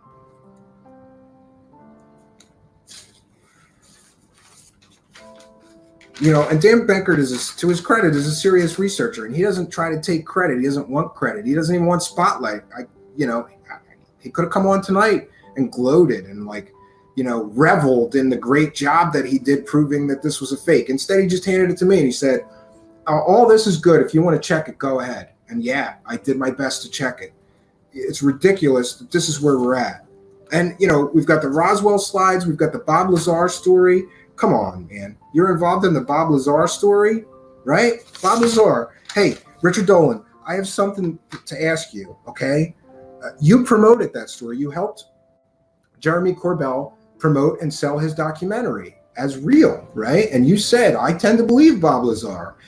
Again, here you are lending your perceived credibility to another person with much less credibility than you in the form of Jeremy Corbell, helping promote something that is arguably easily proven fake. Maybe you're not aware, maybe you haven't kept up, but at the end of that documentary, Jeremy Corbell and Bob Lazar claimed that the FBI raided his business and they were looking for that element 115, that flying saucer fuel. That's a lie, Richard Dolan. I talked to the police chief who was in on those FBI raids. The FBI raids had absolutely nothing to do with Bob Lazar's fake fraud flying saucer stories. They were there to serve a search warrant looking for thorium that Bob Lazar sells at his business because a customer of Bob Lazar's bought some of that element, that rare element, and killed his wife with it. It was a murder investigation. It had nothing to do with Bob Lazar and his stupid flying saucer stories. And you, too, Richard Dolan, would have known that if you would have taken the time to actually talk to the police chief. And you, too, could have found out that that film is riddled with lies, half-truths, fabrications, and just straight-up bullshittery. But that didn't stop you from helping your buddy, the same buddy you worked on this bullshit project with, from promoting it, from attempting to profit from it, right? And I believe that was a monetized video on your channel of you promoting the Bob Lazar documentary with your buddy Jeremy Corbell. You made money promoting a fake story, another fake story. Now, people can argue with me, Bob Lazar is not a fake story. I believe it's a fake story. Many people believe it's a fake story. There's ample and supportive evidence to prove it's a fake story. But let's get into, for just a quick second, you like to attack other people. You stood up at a UFO conference and said, the problem with a lot of these speakers tonight is something called falsifiability.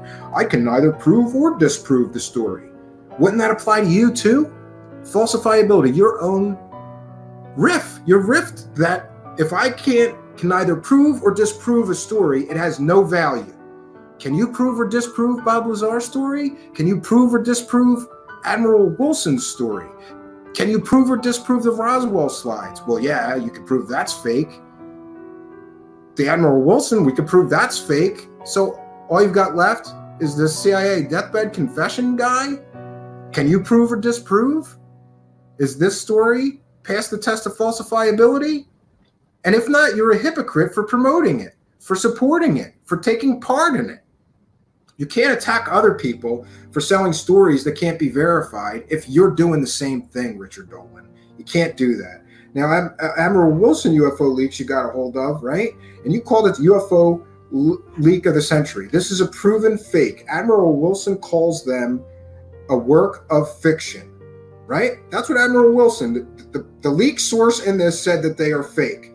He has no financial motive. He has no horse in this race. But you and Eric Davis and others do have a financial motive to keep this fake story rolling. So that's what you're doing, I guess. Admiral Wilson has no financial motive to tell the truth about this so-called, you called it the UFO story of the century. Then Admiral Wilson came out and said, this is entirely made up fiction. I don't know anything about this.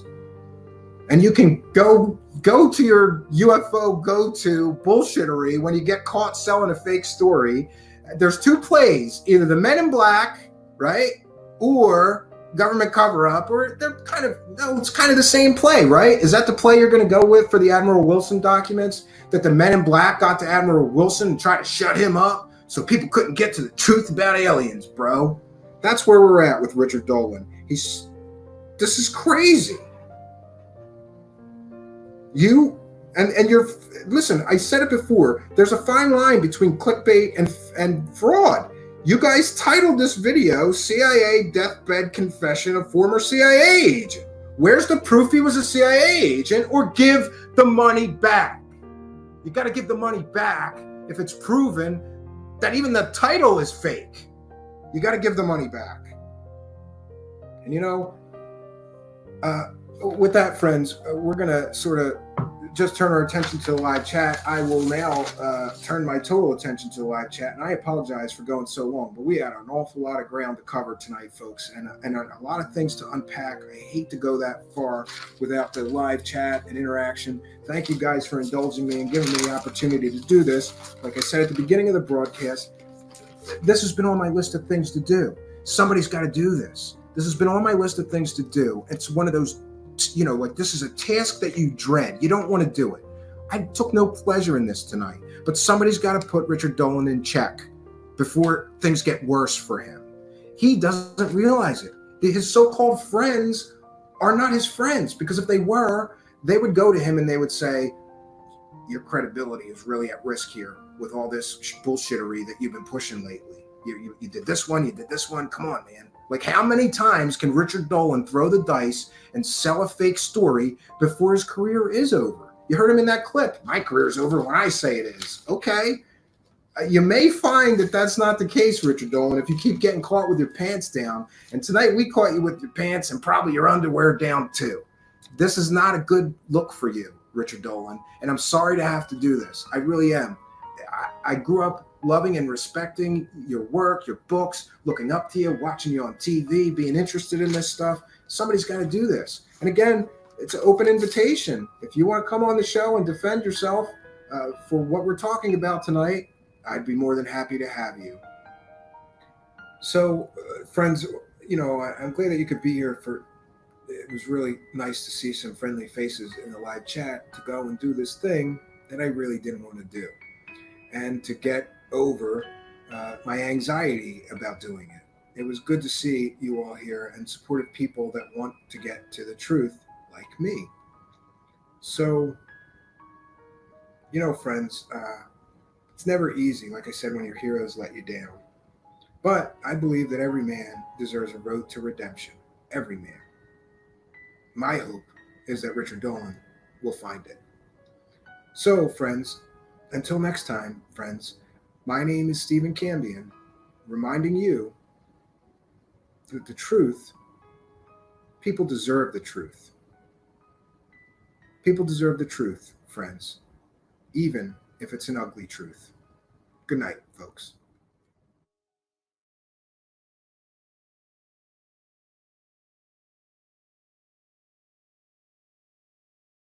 People talk about serious research.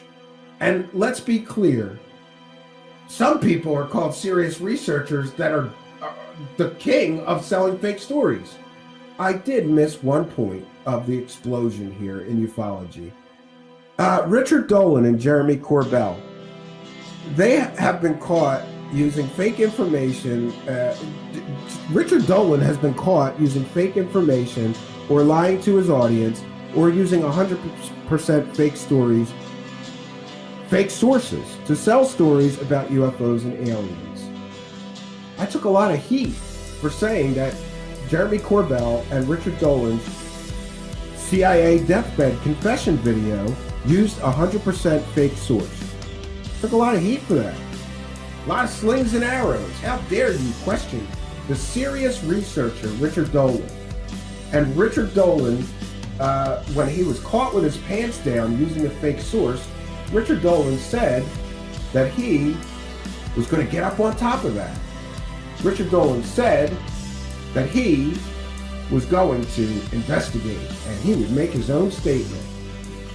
But he never did, because it's easier for Richard Dolan to just sweep that lie under the rug, sweep that 100% fake source under the rug and not issue a statement about it, so that he can keep right along going, selling his fake alien stories with fake sources, or let's see, his latest, the Wilson documents, the UFO leak of the century.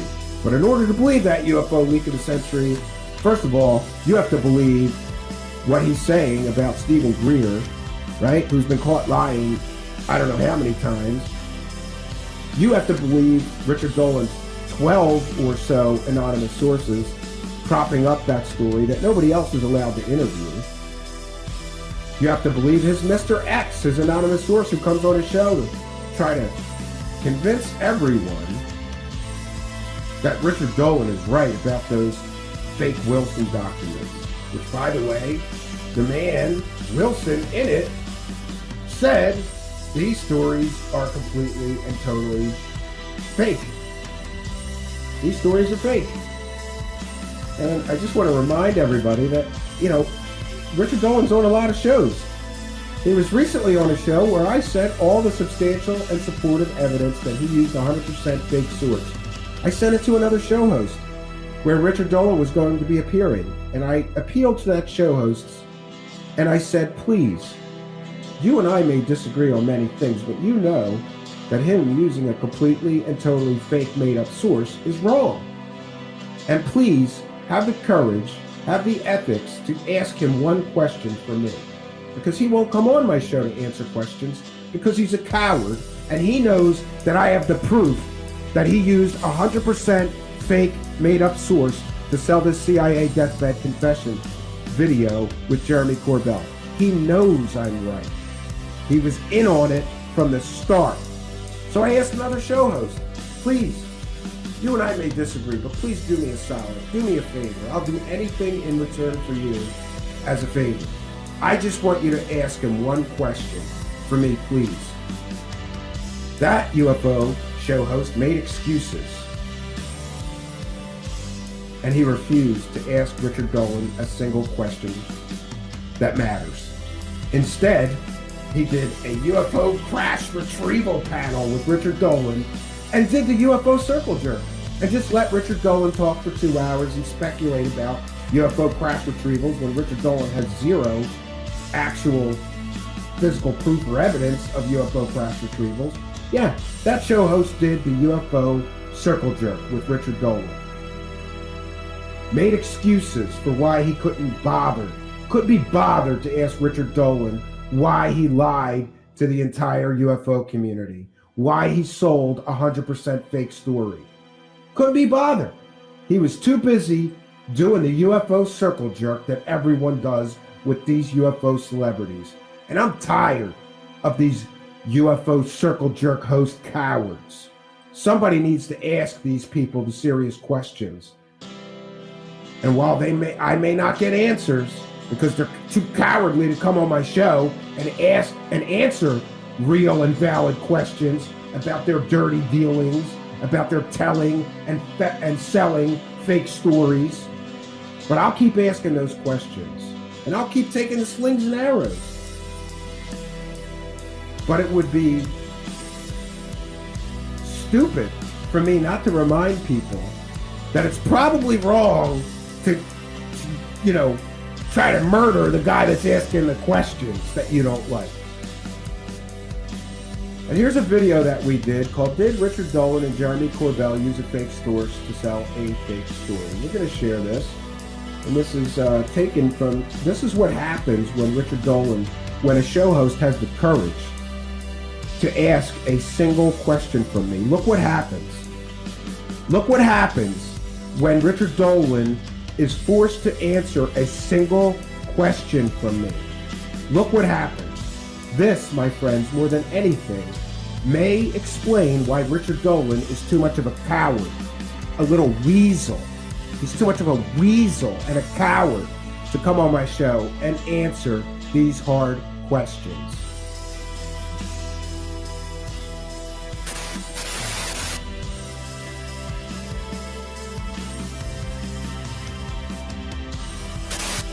Particular interview we're about to do.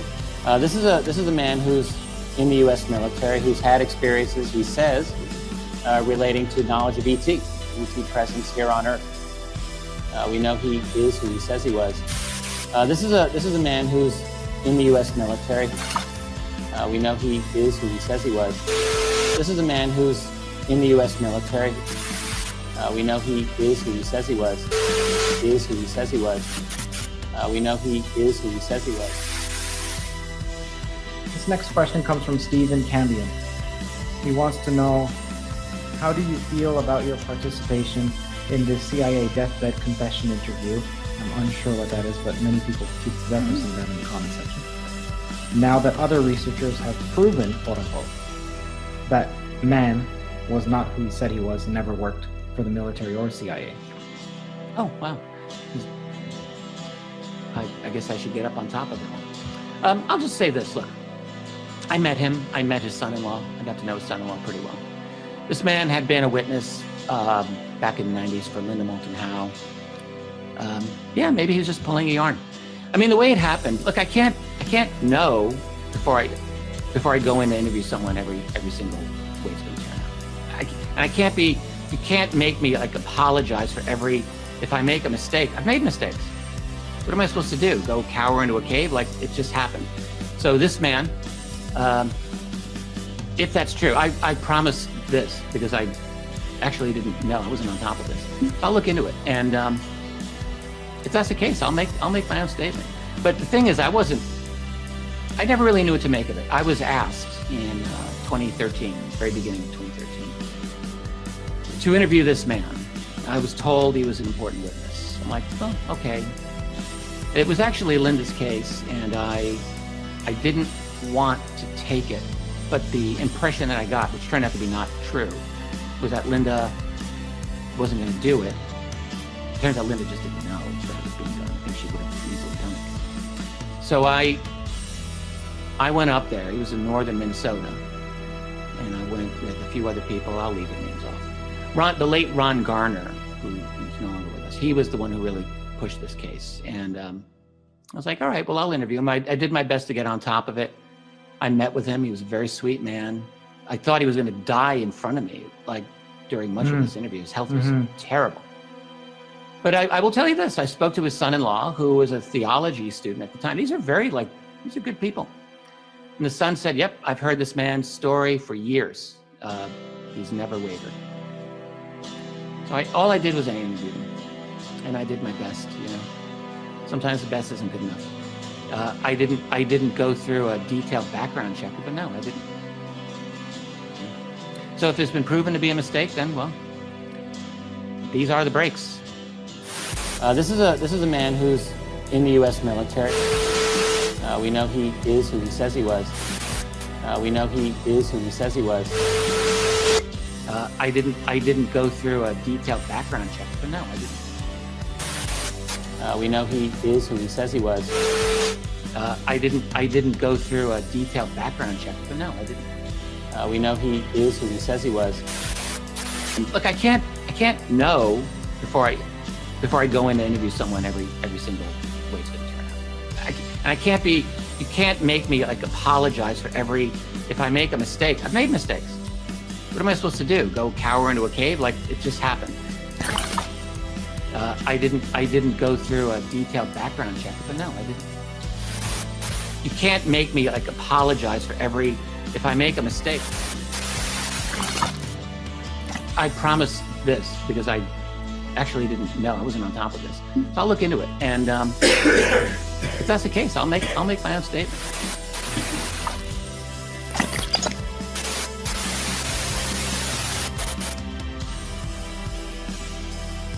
And it appears that we're still waiting for a statement from Richard Dolan about why or how he knowingly and willingly, I believe, used a completely and totally fake, made-up source. Now, I took a lot of flack, took a lot of slings and arrows for doing this, for revealing the truth about Richard Dolan using 100% fake, made-up source. How do I know? People ask. Why am I so confident that Richard Dolan interviewed a fake source? Well, friends, it's very simple. And I'm going to reveal to you just one data point I have that proves conclusively that Richard Dolan interviewed a fake source. Not only did Richard Dolan profit from that story based completely and totally on a fake source, but that man he mentioned, Ronald Gardner, sold a book. And Ronald Gardner claimed that he worked closely with that source, anonymous. And that this close relationship that Ronald Gardner had with him, it says right here in the book, took place between 2010 and 2015. I'm sorry if you can't see that, you'll have to trust me. Compiled and edited at the principal's request by C. Ronald Gardner, who worked closely with, what does that say? With the subject from 2010 to 2015. So Ronald Gardner claims that he worked closely with that source from 2010 to 2015. Richard Dolan claimed, and Jeremy Corbell claimed to interview that man in 2014. Right? So we've got Jeremy Corbell and Richard Dolan claiming they're interviewing this CIA deathbed confession on his deathbed in 2014. We've got Ronald Gardner claiming that he worked closely with the subject from 2010 to 2015. But there's a huge problem with this timeline, and here it is. Here's the gotcha moment. People love gotcha moments. I want to ask Jeremy Corbell and Richard Dolan publicly, how on God's green earth did you interview a man in 2014, a source that came from Linda Moulton Howe? How did you interview that source in 2014? When, according to Linda Moulton Howe and her own blog and various other sources I found, that man died in 2008. That's right. Jeremy Corbell and Richard Dolan somehow managed to interview a dead man in 2014 that Linda Moulton Howe said died in 2008. Linda Moulton Howe reported on her blog in a 2008 blog post, I have recently been informed that Cooper, the man known as Anonymous, recently died. That was a 2008 blog post. How on God's, it's not good to speak ill of the dead. Ronald Gardner is dead. But how did Ronald Gardner work closely with the source in 2010 to 2015 when the guy died? The man died, according to Linda Moulton Howe and other sources I found. This man died in 2008. But somehow, Ronald Gardner worked closely with a dead man from 2010 to 2015. And somehow, Jeremy Corbell and Richard Dolan interviewed a dead man in 2014. This opens an incredible amount of questions. How did Jeremy Corbell and Richard Dolan interview a guy in 2014 who already had died in 2008? Was that an actor? Was that a fake source that was claiming he was the guy who died in 2008? Are Richard Dolan and Jeremy Corbell such terrible, piss-poor researchers that they didn't bother to check that the guy was already dead? No, friends. I've got a whistleblower. A whistleblower who worked closely with Linda Moulton Howe, who told me that what happened was Jeremy Corbell apparently decided to steal the story from Linda Moulton Howe and run with it. Maybe, just maybe, if they had actually asked Linda Moulton Howe, either of these two clowns, either Richard Dolan or Jeremy Corbell, would have actually bothered to ask, Linda Moulton Howe would have told them that that man died in 2008, just as she had reported his death on her public blog. But now that blog is behind a paywall, but don't worry, I've got copies of it and will release it for any interested researcher who wants to sling some more arrows at me, who wants to tell me I'm wrong. Richard Dolan would never use a fake source. He's a credible researcher. Credible researchers don't interview dead men to sell stories about aliens. Clowns do. Richard Dolan is a clown. And I stand by my reporting that Richard Dolan and Jeremy Corbell interviewed a fake source to sell a story about aliens. And this, my friends, is not the only story like this out there. The UFO community is filled with them. This is the elephant in the room that no one will talk about. These people are truth seekers and researchers? No, I don't think so.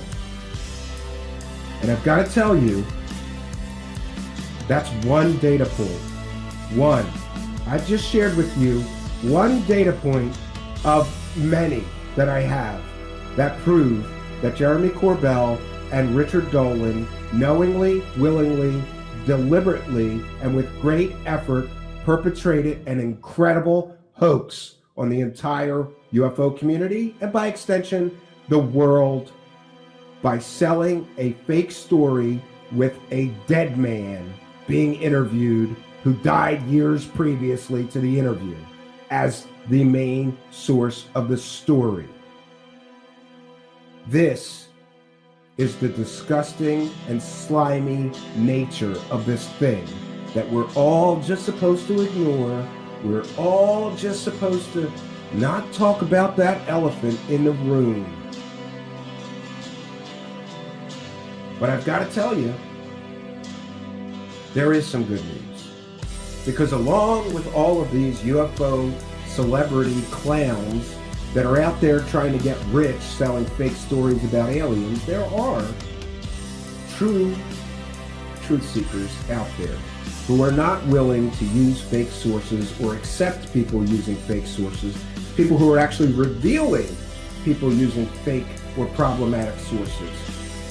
I'm sorry, but if your source for your story is a child molester, you're not somebody I want to listen to or believe, and no one should.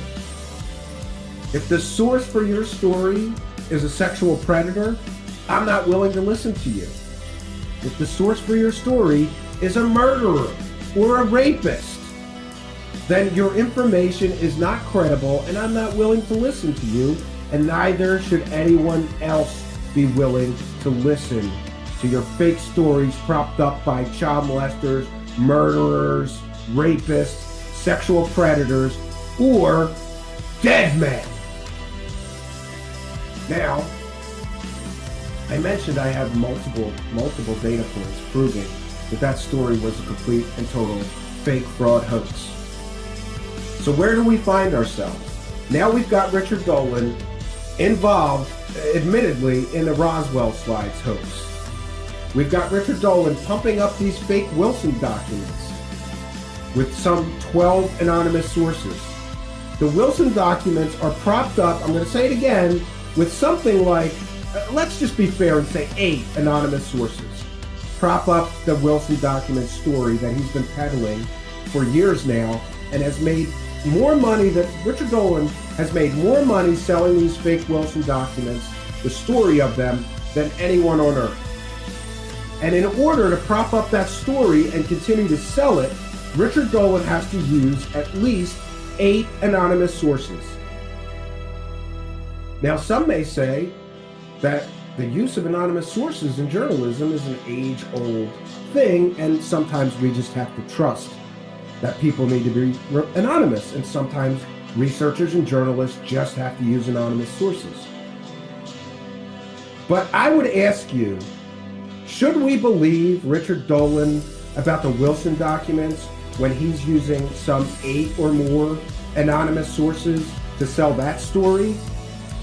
Because look what happened under scrutiny to Richard Dolan when he was using 1 anonymous source.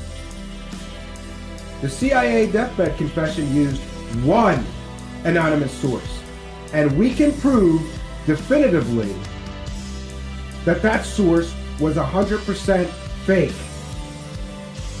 But somehow, Richard Dolan getting busted selling a complete and total hoax and fake story with 1 anonymous source, right?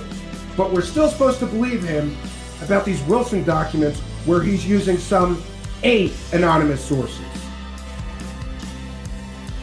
If we can demonstrate that he performed a hoax using 1 anonymous source, he interviewed a dead man to sell that story. His anonymous source in that story was dead for years before he interviewed him. But I'm supposed to blindly trust the great research skills and efforts of Richard Dolan when he's selling another story that uses some 8 or more anonymous sources? Anonymous sources no one can interview, no one can verify, no one can talk to. Well, friends, at least in the case of this CIA deathbed confession, I got him. I got him by the short and curlies. He interviewed a dead man. That's a hoax. And I believe that the Wilson documents are an even bigger hoax. Will Richard Dolan give every penny of the money he was paid to participate in the CIA deathbed confession video? Will he give that money back? Or at least do something ethically good to make up for it? Like, I don't know, apologize for interviewing a dead man to sell a story about aliens? Richard Dolan, you just got busted interviewing a dead man to sell a story about aliens. You interviewed a dead man. Are you giving the money back? We saw this clip. Well, what am I? I can't apologize every time I make a mistake. I think you should apologize when you get caught interviewing a dead man to sell a story about aliens, Richard Dolan. So people can slag me all they want. I'm not lying to you. I'm not interviewing dead people, claiming that they're somebody they're not, to sell stories about aliens.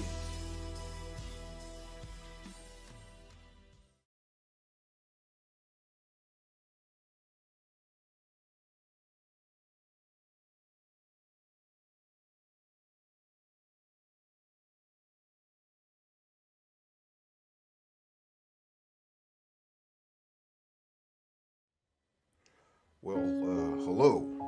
I'm Richard Doscam, and I've been writing about the mystery of UFOs for some 25 years now. And during that time, I, unfortunately, have been caught selling fake stories multiple times now. Multiple times. But UFOs are a great mystery. And let's see. I was caught selling the fake Roswell slide story and made money from that. That was a great scam. Story. It involved an alien body. Slides from an alien body.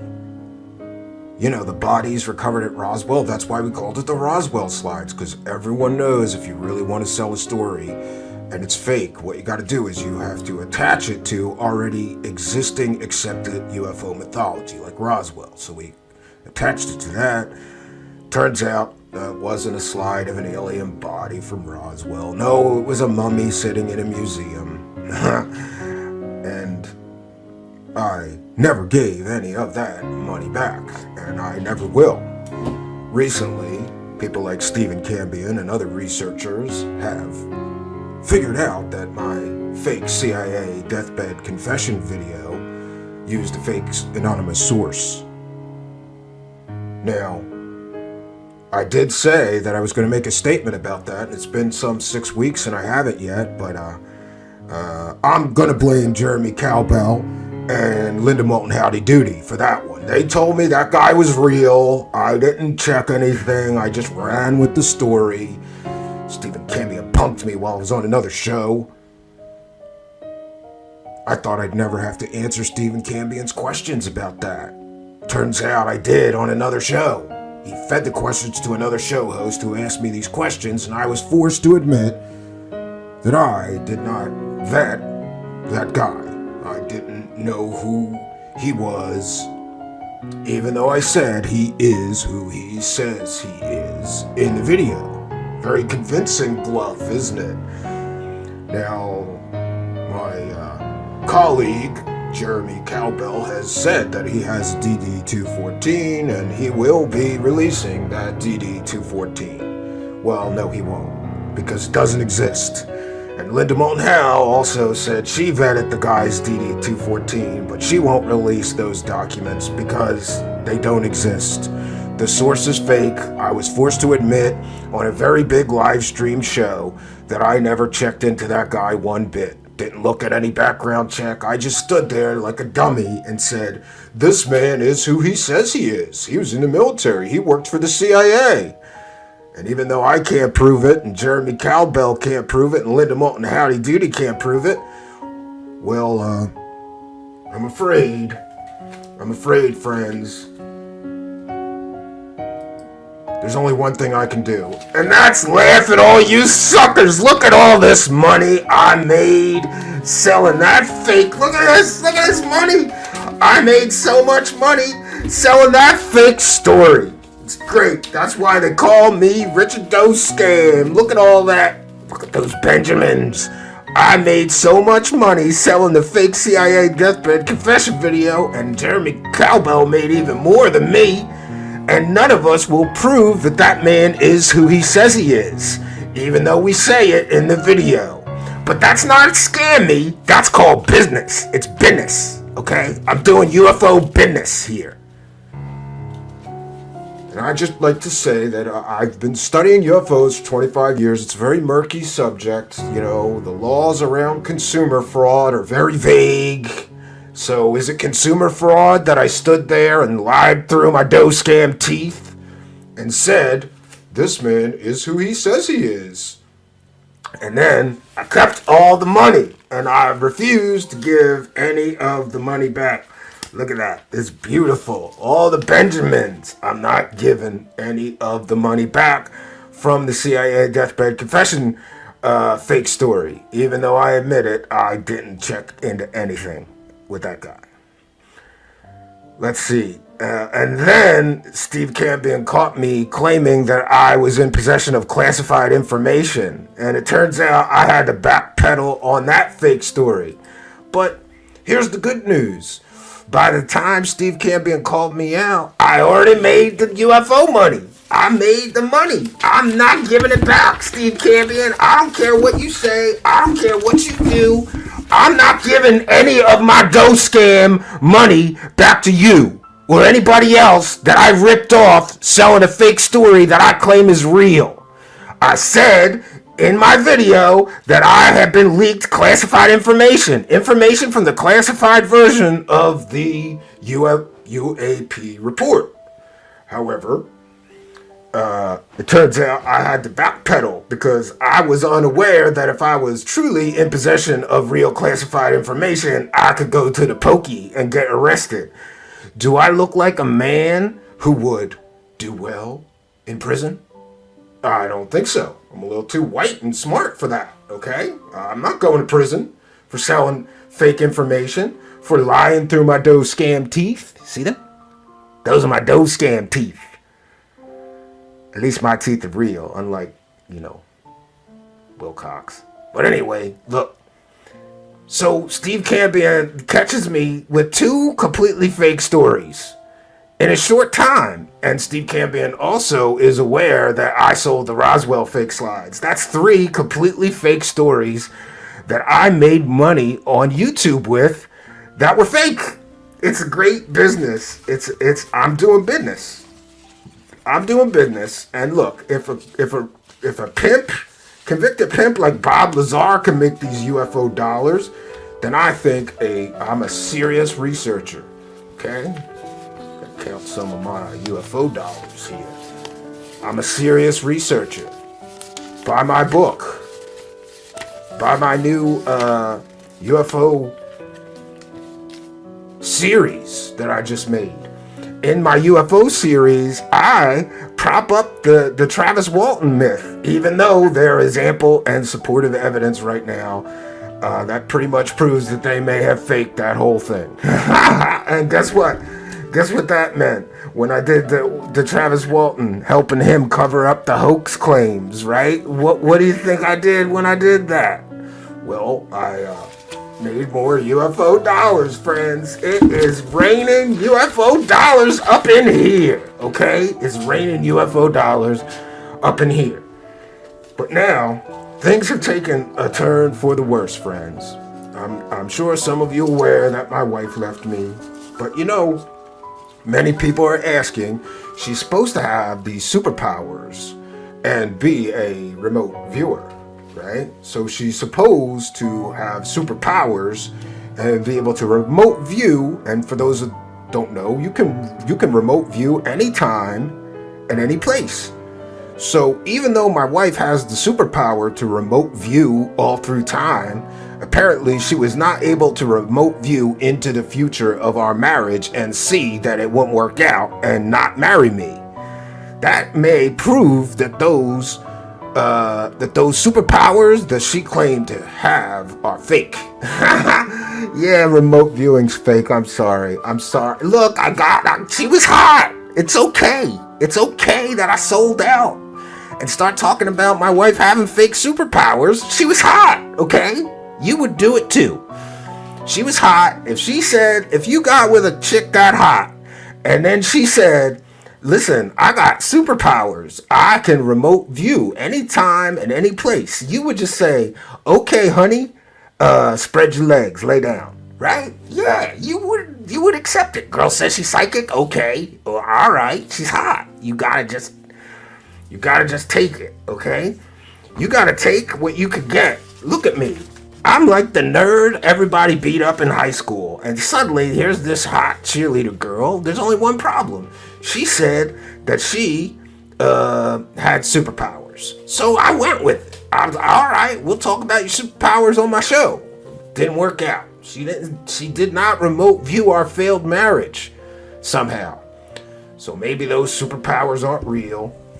Now, I did want to mention something, and we're going to do things a little differently tonight since I'm guest hosting, because I see there's some super chats coming in. What we're going to do is at the end of the presentation, we're going to read them all, because we read all the super chats here. Thank you for your kindness, your generosity, and your support. I see you, and I will recognize you and read all those super chats, because it turns out that if I can make a ton of UFO dollars, right? I'm Richard Doescam. I'm making all this money lying to people through my Doescam teeth. Those are my Doescam teeth. My UFO Doescam teeth. Look, if I can make all this UFO dollars lying to people, it turns out that people are willing to pay somebody like Stephen Cambion to tell them the truth here at this thing called Truth Seekers. I don't understand how he's going to make any money. You gotta play fast and loose with the facts. You can't go checking people and vetting people if you want to make any money selling these UFO stories. But see, here's where things got worse. Things apparently have gotten worse, my friends, in the world of Richard Dolan. Richard Doscam, sorry. Richard Doscam is not that other guy. Yeah. This is a comedic parody, by the way. Try not to get sued by a nerdy guy from New York. Yeah. So it got worse in the land of Richard Doscam lately. Because not only are people calling me out for selling these fake stories, right? Not only that, but now we've got other people piling on. Because besides the fake stories that Stephen Cambion has caught me selling, dead to rights caught, boy, now I got a bigger guy on my butt. And this guy's been on my butt for a while about these fake Wilson documents, okay? Look, there's these fake documents called the Admiral Wilson documents, and I've made more money than anybody on the internet selling those fake documents, okay? The Admiral in the documents that's mentioned in the document said, quote, "This is a work of total fiction," unquote, and said that they're fake. But I just go on the internet and say, that Admiral, he's lying, okay? That Admiral is lying, and I'm telling the truth with my anonymous sources like Mr. X, Real Original. I got an anonymous source that says that the Wilson documents are real, okay? But we're calling him Mr. X, okay? So you're just gonna have to trust me and Mr. X, even though I just got busted with a guy named Anonymous for selling a fake story with that fake source. You're gonna have to trust that anonymous CIA deathbed guy, he was fake. But my new guy, Mr. X Anonymous, is real, right? Yeah, okay. But anyway, I've been selling my fake Wilson documents, and every time that I go on the internet, I slander a decorated admiral and say, number one, he's a liar, and number two, he committed federal crimes revealing classified information to Eric Davis. So every time I go on the internet and make money selling these fake documents, I'm saying that a decorated career Navy man and admiral is lying, number one, and that he committed federal crimes. I'm accusing a decorated admiral of committing federal crimes, leaking classified information to some dude named Eric Davis. Oh, it's a great business. But, you know, look, I know that this sounds real slimy. Doing something like that, it may sound real slimy, okay? But in my defense, there's one thing I can say in my defense. Dollar bills, y'all. You know how much money? We're going to break it down. Steve Cambion did the math and looked at all my monetized videos and has a good estimate of how much money I made on YouTube selling the fake Wilson documents and accusing a decorated admiral of being a liar and a criminal. It is awesome. I made all these UFO dollars. We're gonna make it rain up in here with these UFO dollars. So, but now I got bigger problems than Steve Cambion, because now, and he's been on my butt for a while, now John Greenwald Jr., gotta remember the Jr., John Greenwald Jr. from the famous blackvault.com, he caught me selling this fake Wilson story. He's got me pretty good by the short and curlies, man. And I gotta give it to him, because, boy, I'm supposed to be a researcher, and I kind of fail really badly at doing the actual, you know, the research, like vetting that fake CIA information deathbed guy. I didn't vet him, didn't look at it for a background check, didn't check his military career, didn't verify with the CIA he worked for the CIA. I just stood there like a dummy in front of a camera and I said, this man is who he says he is. And I got your money, honey. All right. But now I've been selling these fake Wilson documents, and Stephen Campion's a dummy. He didn't catch that the document that the whole Wilson document story is based on is fake. But damn, John Greenwald. So John Greenwald from the Black Vault, he figured it out. You see, there's a document called the NRO document, and the whole story starts with two things. The NRO document and Dr. Stephen Greer saying stuff, and we'll get into Stephen Greer. But let's see what this trash-talking John Greenwald has to say. And by the way, thank you again for the super chats. We're going to read every single one of them and recognize it's a very short presentation tonight. And then we might see Steve Cambion pop up later. Well, I don't know. Yeah, I'm here visiting Steve Cambion. I think he's banging his wife. Yeah, I'm pretty sure he's banging his wife. When he's done banging his wife, maybe he will rejoin us, okay? But I don't want to talk to him, okay? He's still got a wife, and I think he's banging her. I can hear, sounds like it. I don't know. Maybe they're just wrestling. I don't know. All right, so we're going to see what it is that this John Greenwald has to say to try to dispel these fake Wilson documents that I've been hawking for 2 years now. I've made money dude, it's been a cash cow for me. I have made money at UFO conferences selling this Wilson documents. I've made money at online conferences. I've made money behind my paywall. Members only Richard Dolan money. Oh, friends, the money from these Wilson documents has been tremendous. And now here comes John Greenwald to ruin the money train for me. Let's hear what this guy has to say. Just because he has a black vault full of millions of government documents doesn't mean that he knows when government documents are fake. Oh, wait a minute. Actually, in a court of law, he would be considered an expert on classifications and government documents. Damn it. He's got me by the short and curlies. Damn it. John Greenwald. You know, I used to just have one voodoo doll in my house. That would be Steve Cambion. And I would prick it in the prick. That's what I do every day to the Steve Cambion voodoo doll. I say, die, Steve Cambion. I'm trying to make money selling fake stories and you're ruining it all for me.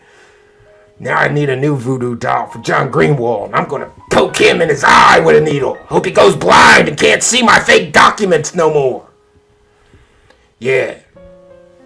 Hey. My wife had superpowers, so it's not a big stretch to think that I'll learn some voodoo to get these detractors that are stopping me from selling my fake stories. Now, here we go. Let's see what So he falls John back Greenwald has to on say. what Greer said. So again, Richard Dolan, UFO leak of the century phrase coiner, is falling back on Greer. So that's the foundation. It was the UFO leak of the century until you ruined it. John Greenwald, you and other people. With your logic and your facts and your evidence. It's ridiculous. All right, let's try to continue this. That set Wilson off. I've beat that dead horse and I'll keep beating it. Because what you're about to see is a breakdown of the document that, in my opinion, proves that the entire thing is a fabricated hoax. And so how is it that we call this the UFO leak of the century and so many people who are touting anonymous sources say, hey, this is all real. But no one has ever come to them and say, hey, you guys, look, I don't want to be named in all this, but you're touting a hoaxed document as the root of this story. You need to not do that. Yet no one has challenged what I'm about to show you. Now, those 3 pages that I went over, I'm going to start dissecting from top to bottom. Oh, it's okay. This up here is obviously a note by Stephen Greer, SG, okay? So we just because I got caught selling one fake anonymous source, selling one story with one fake anonymous source, I got punked. People knew. I got asked on a big live stream show and I had to admit that I used a fake anonymous source that I never checked into, that I never vetted to sell one of those stories. Just because I use one fake anonymous source doesn't mean my new Mr. X fake is a fake source, John Greenwald. I only got caught once with one fake anonymous source. Dead to rights. And had to admit it, okay? admit that's not part of the original document. He put it in his book or whatever. You can see this top line from the NRO, or National Reconnaissance Office, / Central Security Service. What is this? This is a Department of the Air Force SEAL. Now, government documents, when they are from, in a memo form, when they're from an agency, what do you think is at the top? Another agency's letterhead or their own letterhead? Well, spoiler alert, it would be their own letterhead or their own seal or both. Yet here we have something from the National Reconnaissance Office and a Department of the Air Force seal. I have never seen a memorandum, and I'll show you some real ones, from the NRO in any era. Doesn't even matter. All right. So the seal that is on the NRO document that the entire Wilson document story is based on and started that story is fake. The seal's fake. That means right from the first page of the document that he was supposed to show Admiral Wilson to make him go on this UFO alien hunt is totally fake. And an admiral that worked for the Joint Chiefs of Staff wouldn't go on some alien, Easter egg hunt based on a fake document given to him by a civilian. But, damn it, John Greenwald's got me. Anytime an NRO memo that has a U.S. Air Force seal, that, from the top, is already silliness, in my opinion. The status of the document, classified/restricted. Neither one of these, by the way, makes sense on a highly classified document, which this is touted to be. Great. That talks about he's got evidence. Magic and magi and essentially confirming Majestic 12. That was what Greer is essentially saying. Majestic 12's real. You can't prove it's not, John Greenwald. Those documents are fake, too. I'm pretty sure I made some money selling those fake documents or talking about those fake documents, too, John Greenwald. Right? I'm making lots of dollar bills here. Lots of dollar bills here, Lots of them. Maybe John Greenwald's just upset because his black vault's not making more money than me. How about that? Classified is not a classified designator. It's either confidential, the descriptors are wrong, secret, too. or top secret. Then top secret, you have special compartmentalized information, and that just gets, really confusing from there on out. However, classified is not a designator to show a document is classified. Is restricted? Yes, in World War II. It stopped being a designator after World War II and was considered a very low-level classification, but something totally unrelated. They dealt with a lot of, I believe, nuclear information. Great. So this document is totally fake. The seal's fake. You wouldn't have two agencies on one memo. And it turns out the descriptor, the classification descriptor, is completely and totally wrong. Meaning that this document is fake. Great. So the entire Wilson document story starts with a fake hoax document that Stephen Greer allegedly showed to this admiral. And he looked at it and then he went looking for them aliens. Sure. An admiral was fooled by a completely and totally fake document that a civilian could look at for a few minutes and find out it was fake. Post-World War II, but was stopped very shortly thereafter. So restricted, no. And plus, when you're confirming the top secret, if the MJ-12 documents are real, and that's a whole nother video in itself, we know that it's top secret, right? So it wouldn't be restricted, even if they were still using it in 1991. But all of those are just hypothetical, speculative whatevers. The reality is they never used classified/restricted or in 1991. The National Reconnaissance Office wasn't revealed yet as an agency. It started in the 1960s, was revealed, I believe it was 92, but it wasn't revealed yet. Great. So this fake document lists an agency that the public didn't even know about and wasn't written on anything until a year later. Great. Thanks, John Greenwald. You've ruined a fantastic fake story that I've made so much money from. I mean, after all, I'm Richard Dolan, and I've been investigating and writing about UFOs for some 25 years. And along comes this young whippersnapper and make me look stupid and make me look like I don't even know how to do any research. Oh, this is a rough pill to swallow. And so every time that it was written in a masthead or a letterhead, I should say, at the top, it would say National Reconnaissance Office, or whenever the NRO was cited in a document, you would have something really interesting, and it would be an S in parentheses. And the S in parentheses denoted that that particular name, the National Reconnaissance Office, was designated secret in and of itself. So it could be completely unclassified information.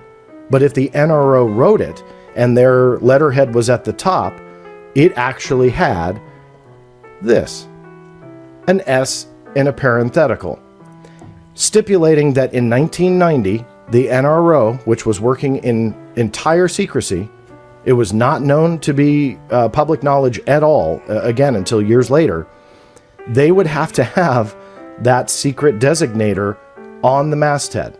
I keep saying masthead, letterhead, excuse me. And that meant that anything created by the NRO would have to hold the classified designator of at least secret, because this... And this fake document doesn't. Great. Thanks, John Greenwald. Making me look pretty stupid here. I don't know why I didn't... letterhead alone mandated that. You can see here a secret and a top secret document. And these are real. These were obtained from the Freedom of Information Act. And released in 2019. You could see the top secret and secret designators at the top and bottom. Great. These So he's are got real essentially documents the, to prove that the we call it documents the I'm basing compartmentalized information. You needed to have... He's got real documents that we could check, and any researcher could check and tell are real, because they can get the same documents.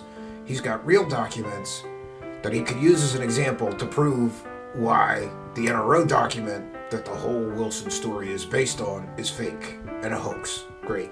Byman or talent keyhole clearances to see this, generally about the spy satellites and stuff like that. Anyway, all cool history, but regardless, these are what classified memos, you can see they're both memos, I'm real in the same enough. time frame. BS alert. That 3-page that we're talking about was 91. This is the end of 1990, beginning of 1990. I couldn't find one from 1991, but regardless, it's the same. And how they look. So those are real. I'm going to punch that classified designator again. The top of the document in question didn't have secret or top secret like real ones did. Rather, they just said classified, which is bunk. It's not to say that maybe somewhere in an archive there's a document with that. I highly doubt it. But regardless, no, it just doesn't happen, especially being written by an agency that didn't even have an existence. It was operating within the black. There was no public knowledge at all. So they're going to put classified at the top? Not a chance. Great. And John Greenwald has been studying secret documents obtained through FOIA from the U.S. government for some 25 years. He'd be, like I said, it's hard to argue with him, because in a court of law, he would probably be able to be considered an expert on these documents, government documents, their formats, their seals, the way they write them, the classification levels. So great. I get busted by quite possibly the best document person in this field. But people are still going to pay him because they want to believe my fake stories. This was the most fun. This is at the bottom of page 3. This document contains information affecting the national security of the United States within description of the Espionage Act, 30 United States Code, chapters 31 and 32, as amended. Its transmission or the revelation of its content in any manner to an unauthorized person is strictly prohibited by law. It may not be reproduced in whole or in part by other than United States Air Force Special Security Services, except by permission of the Director of Special Intelligence, T2, U.S. Air Force/NRO. Espionage Act, 30, United States Code 31 and 32. The Espionage Act is actually 18 United States Code chapter 37. The citation is wrong. Now, that sounds all good and official, but I looked up exactly what they were referencing. 30 USC 31, Marine Mineral Resources Research. Great. Chapter 32, Methane Hydrate Research and Development. In other words, it's completely bunk. They didn't verify it, and apparently no one else did. That the Espionage Act had nothing to do with the U.S. Code of Federal Regulations that was being cited in the document. How many data points now are we up to where John Greenwald is proving that this whole NRO document that this entire Wilson story is based on are fake? I think that's 5 or 6. 5 or 6 data points proving I'm a liar. Great. So from top to bottom, you can see numerous mistakes, and that citation at the bottom about the T2 NRO, U.S. Air Force Director of Special Intelligence, it's all hokey. And in fact, it's so hokey, when I first saw it, I thought that there's no way that was being passed off. Yet that is the root of the story, the foundation of which all of this was built, that set Thomas Wilson, Admiral Thomas Wilson, off on his journey to go see if these code names were real. And aha, they were. And aha, he had no access to them. And the rest is history. But Admiral Wilson couldn't identify a fake document? I'm sweating here. I mean, let's say Dr. Stephen Greer got the document to Wilson, like he said, prior to their meeting. Really think about this. He's an admiral and a J2 in the Joint Chiefs of Staff. A private citizen sends him, allegedly, a highly classified document received by either his aide, secretary. I highly doubt that he can just mail it and it goes right into Wilson's hands. Somebody saw it prior. So all of a sudden, all these people are going, oh, cool, classified information. Let's give it to Thomas Wilson and go from there. You don't just send highly classified documents ahead of time from a private citizen to a J2 and not get attention. So all of a sudden, Wilson just goes, oh, okay, classified document. Yeah, bring it here. And now he's convinced to look for alien or UFO related special access programs. And so we just have to accept that no one questioned why this type of document was being delivered ahead of time, highly classified in nature, from a civilian who's not cleared. It was not delivered under any special handling procedures or delivered in any way that would be indicative of classified information being delivered to Admiral Thomas Wilson. Oh man, this is bad. And one point that Mr. Greenwald missed is that if a civilian really did send a highly classified document that was real to an admiral, the first thing the admiral might want to know is, where did a civilian get a highly classified document? What is he doing with it? Does he have authorization? Did he commit a crime by receiving it? Did he commit a crime by distributing it? And he would be required to notify law enforcement of a possible breach of security. And since Dr. Stephen Greer was never arrested for being in possession of this supposed, alleged, highly classified document, we can gather that the document, we can also gather from that he was never arrested for giving a highly classified document to a high-ranking admiral. He was never arrested, so we can gather that, 1, the document's not real, and 2, he probably never gave it to the admiral he claims that he did. Instead, we just accept all of that is true, not a problem. Greer got it to him, highly classified, goes under the radar. Wilson just buys the whole thing as being real, despite a lot of red flags that show it was likely a hoax. And he goes, okay, well, let's just, let's just look into it. Let's just find aliens. None of that really makes sense whatsoever. Now, originally I was going to do... Listen, the story doesn't have to make sense, John Greenwald, as long as it doesn't have to make sense, John Greenwald. It has to make money, okay? Greenwald, The stories I sell don't have to make sense. They have to make the money. Okay? It's all about the Benjamins. Want me to make my stories make sense? Who is this guy? With his facts and his evidence and his logic. How dare he? I'm Two videos. I'm a legend. I decided to combine it all into one. The first part, I wanted to show you how awful that document truly It's not awful. There's no Start the story. what we would call chain of custody that people love to talk about. No provenance is how I generally refer it to. There's no Freedom of Information Act case that I'm aware of. In fact, it does go to a shady character that will play a part in an interview I will be posting Look like a dummy. hopefully later this week. And if you're not watching this live, Greenwald, you're making it me may look like a already dummy. be there. So I'll put it in the show notes along with the links to everything that I'm talking about. But I will be interviewing somebody who is entrenched in this story as well, who also believes that that NRO document is likely a hoax. And he has a much different perspective of where it likely came from. And it just reminds me, without knowing all the details yet, of a Richard Doty type character on where this surfaced at the Little Alien during a conference, in Rachel, Nevada. Yes, that Little Alien. And that was kind of where this all surfaced. They call it the Blue Fire memo. Now he's going to do a follow-up, and he's going to prove where this fake document came from, and that's going to make me look even dumber. Thank you, John Greenwald, for your freaking... It's excellent research. I was too lazy to do, though, before I ran to sell another fake story. Jeez. It's ridiculous. And honestly, I mean, if I'm proven money. wrong, please, I'll admit it. But all of those red flags on an NRO document don't make sense.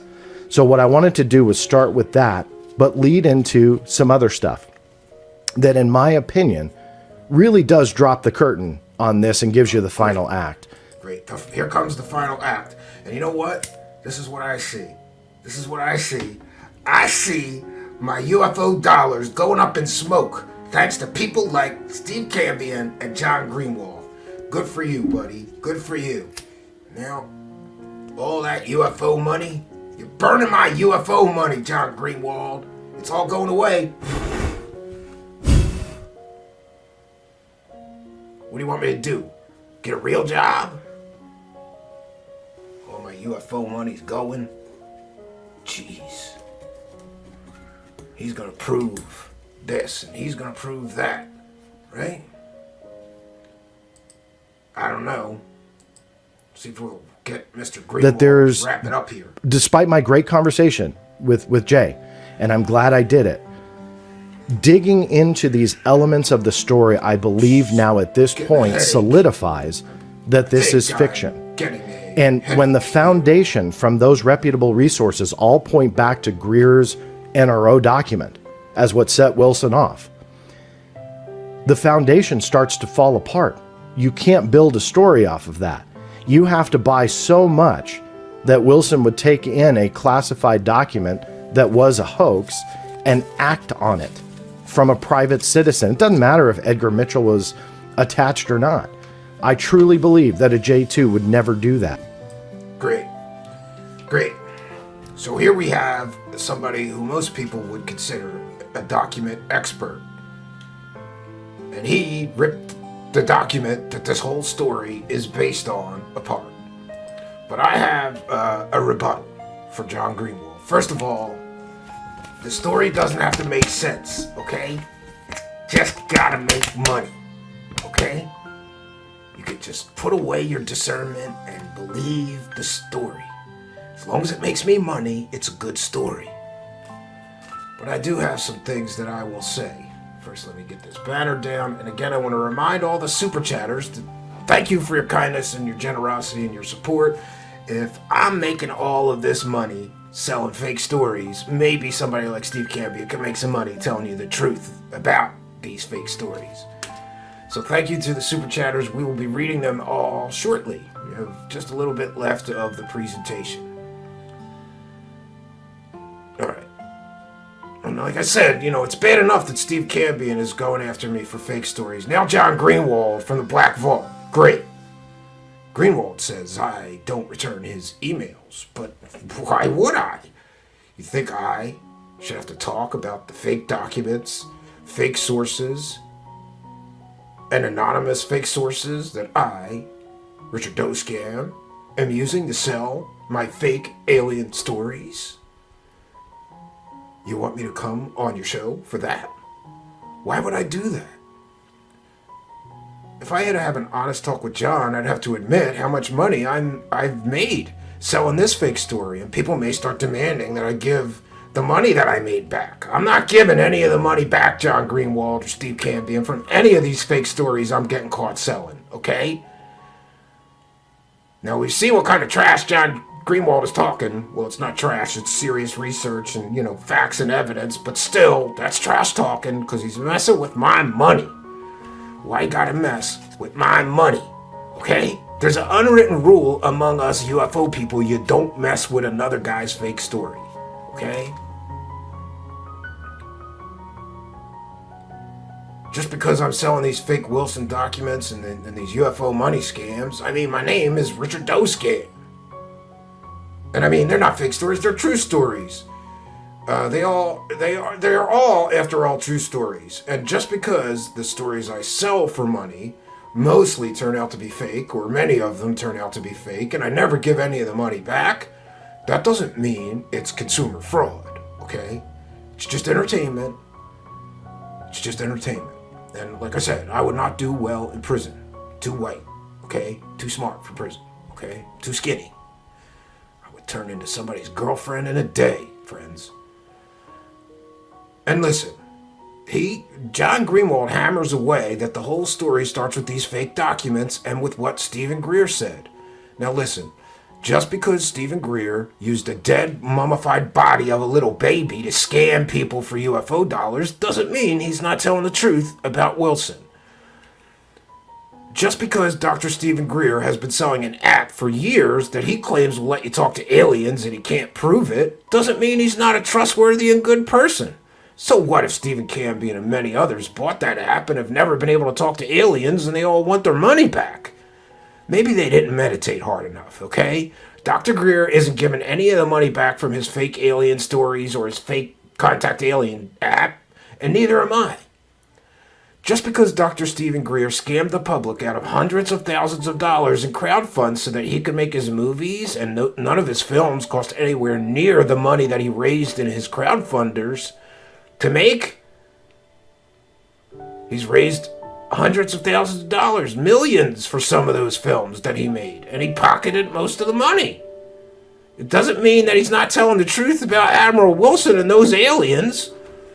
Just because Dr. Stephen Greer scammed the public out of hundreds and hundreds of thousands of dollars in crowdfunds and investments for his free energy projects, it was called Project Orion, and then he never delivered any device for those hundreds of thousands of dollars that people gave him to develop it, and no one knows where the hundreds of thousands of dollars went, and he never gave out any refunds, it doesn't mean he's lying about those Wilson documents and those alien projects, okay?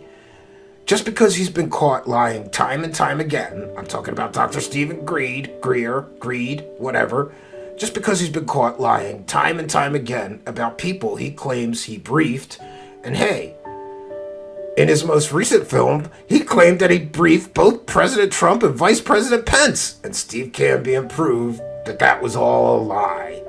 Hey, that doesn't mean that he's lying about these Wilson documents and the hunt for those alien projects that Admiral Wilson undertook. Just because Dr. Stephen Greer, Dr. Stephen Greed, whatever you want to call him, got caught lying, saying Edgar Mitchell was working for or with him, and Edgar Mitchell got upset that he lied about that, hey, it still doesn't mean he's lying about those Wilson documents and Admiral Wilson.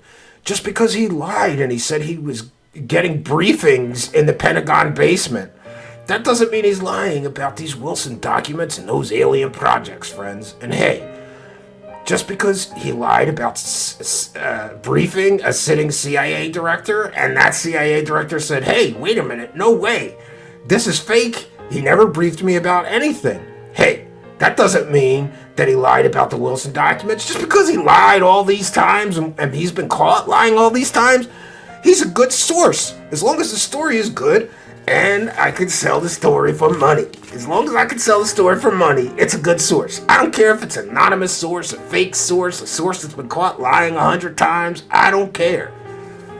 And sure, every time I make money telling people the Wilson documents are real, I am calling a decorated admiral a total liar and saying he committed federal crimes by leaking this information to Eric Davis. I'm kind of surprised I haven't been sued by Admiral Wilson yet. After all, I'm accusing him of a crime every time I go on the internet telling my fake stories about those documents and saying he was a liar and he leaked classified information. I mean, there's probably some liability there, for sure. And sure, I got caught myself, first claiming I was getting classified information. Remember when I said that? This information was just leaked to me. Apparently, it's from the classified portion of the UAP report. Turns out I had to walk that back and pretend I never said that. But it doesn't mean I'm not right about the Wilson documents. And hey, just because I made money selling those fake Roswell slides and never even apologized to all the people in the UFO community who got scammed by that hoax, doesn't mean I'm not right about the Wilson documents. And hey, just because Steve Cambion caught me saying this man is who he says he is about that CIA deathbed guy, a source who came from Linda Moulton Howe, the queen of fake anonymous sources who's been caught numerous times using fake made-up sources, doesn't mean I'm not right about these Wilson documents. And it doesn't mean my Mr. X guy and other anonymous sources I use aren't just as fake as the fake source I had to admit was a fake source on Theories of Everything. Yeah, I never vetted that source at all. But trust me, my anonymous sources are great sources of information. You just gotta trust my anonymous sources, even though I did get caught with that one fake anonymous source and had to admit, this is a great business. Now, I did say I would look into that story of the fake CIA deathbed, and I said I would make a statement, and it's been like 6 weeks since then, and I still haven't apologized for knowingly running with a fake source selling these fake alien and Area 51 stories. I didn't make any statement either. My good close friends Jeremy Cowbell and Linda Moulton Howdy Doody have both claimed to have that man's DD-214. And sure, it would be easy for me to get it from them and release it and prove that the three of us are not liars. Well, so far, Jeremy and Linda refuse to release those records. So I blame them for that hoax. That's not my hoax, that's their hoax. I just interviewed the guy. I had a very small part in the hoax, just like the CIA. Yeah, it's not my hoax, okay? I just grifted onto the hoax. And yeah, I said he is who he says he is, but they both told me he was, okay?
Walton money I made back now.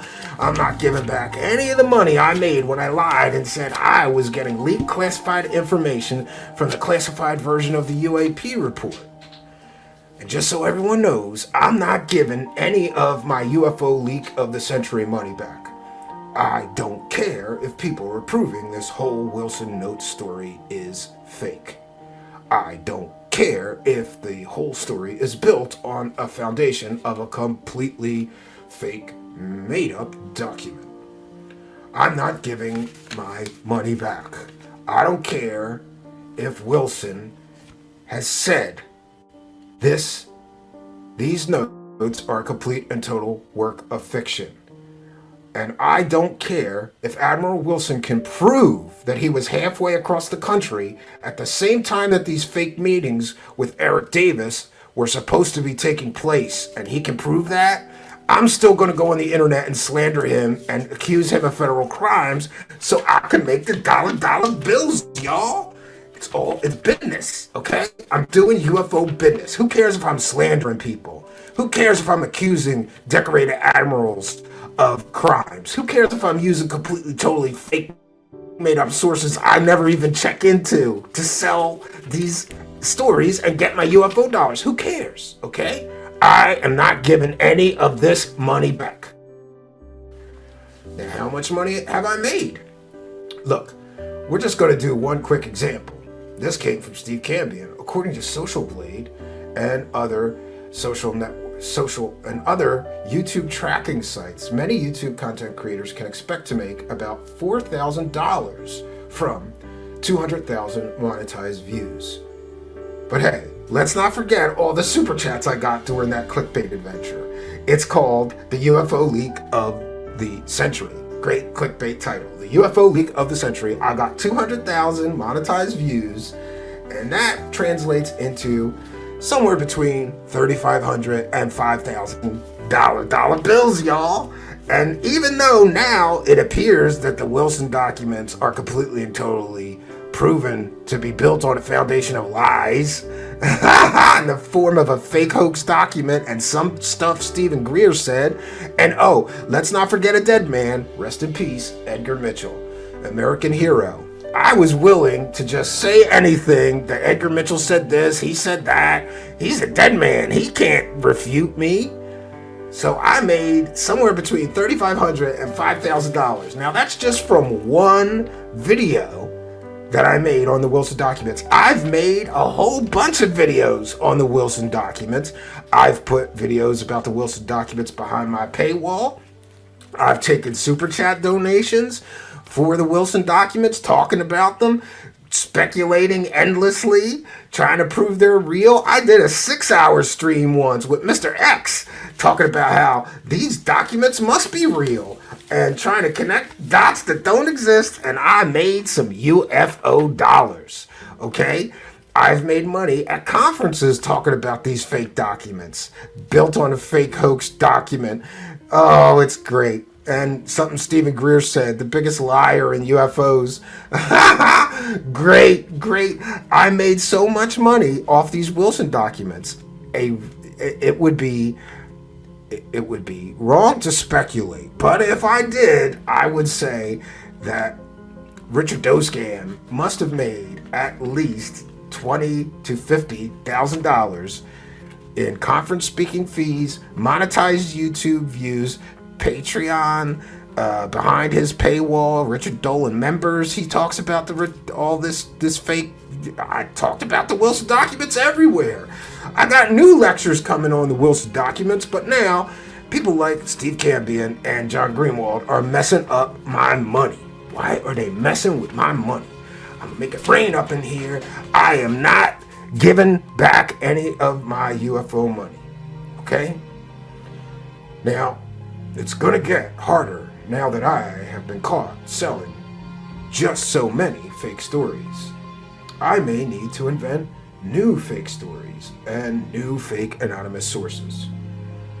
And they have to remain anonymous because, I didn't realize that. They have to remain anonymous because They don't exist. They're not real. I make it up. They're anonymous, and you can't check into them. You just gotta trust me that what I'm doing is correct. All right.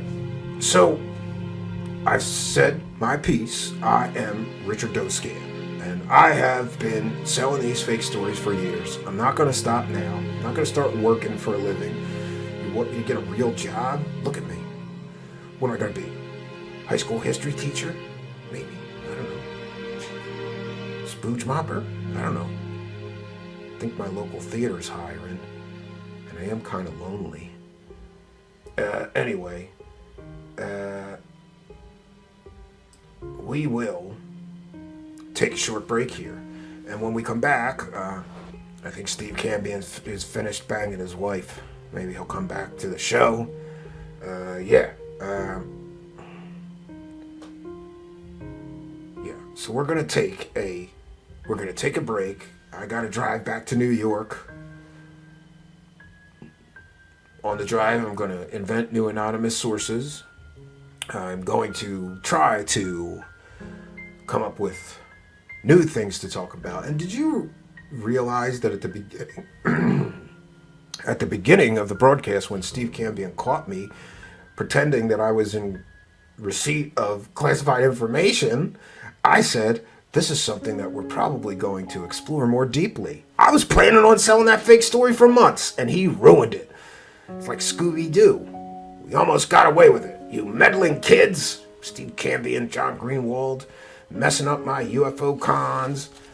Look, it's all about the money, okay? I'm here to make the money. I don't care about the truth. Stop caring about the truth years ago. It's all about the UFO dollars. Cash is king, especially in today's economy. I mean, it's a rough economy. Gotta sell something. So I decided I was just going to lower any kind of ethics, lower any kind of morality, and concentrate totally on just selling fake stories. It's amazing. It's a great business, and what can I say? So we will be taking a short break here, and Steve Cambion will return. Take some time to speak to the live chat. I don't talk to my live chat, and I don't read my super chats, and I don't thank anybody for any of the money I get sent. I'm too important. But Steve Cambion reads every single super chat. He thanks every person for supporting his show. Me, I just take the money, all right? I'm not gonna talk to you losers. I'm just gonna take your money, okay? I ain't reading no super chats. I'm just taking the money, okay? I just take the money. I don't thank nobody. Because I deserve money. Why? Because I got the best fake stories. Why do I deserve money? I don't know. I got the best fake stories, friends. So, in closing, I would like to say, John Greenwald, I hope he gets hit by a truck and dies. And Steve Cambion, I hope he gets cancer in his butt and dies. Yeah, that's my hope, okay? Listen, business was good before these two clowns had to start meddling. Those damn meddling kids, right? Those damn meddling kids. Well, what can I say? Stephen Cambion wanted me to encourage some of you to send some super chats, because when we return,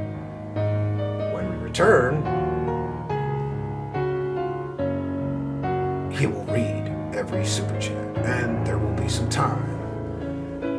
There will be time for the live chat and some discussion on these new revelations about me getting caught selling yet another fake story. Thank you if you were one of my victims. I mean customers. For the past stories I sell. Thank you. Some of you are my members website, and you're my victims. I mean customers, not victims. You're not victims of my fake stories. You're customers of my fake stories. Yeah. So, I gotta go, I don't know. I think I'm gonna go look on Match or something. Yeah, kind of lonely. It's a lonely world when all you do is look into UFO and alien stories and find nothing but lies. It's lonely. But, yeah.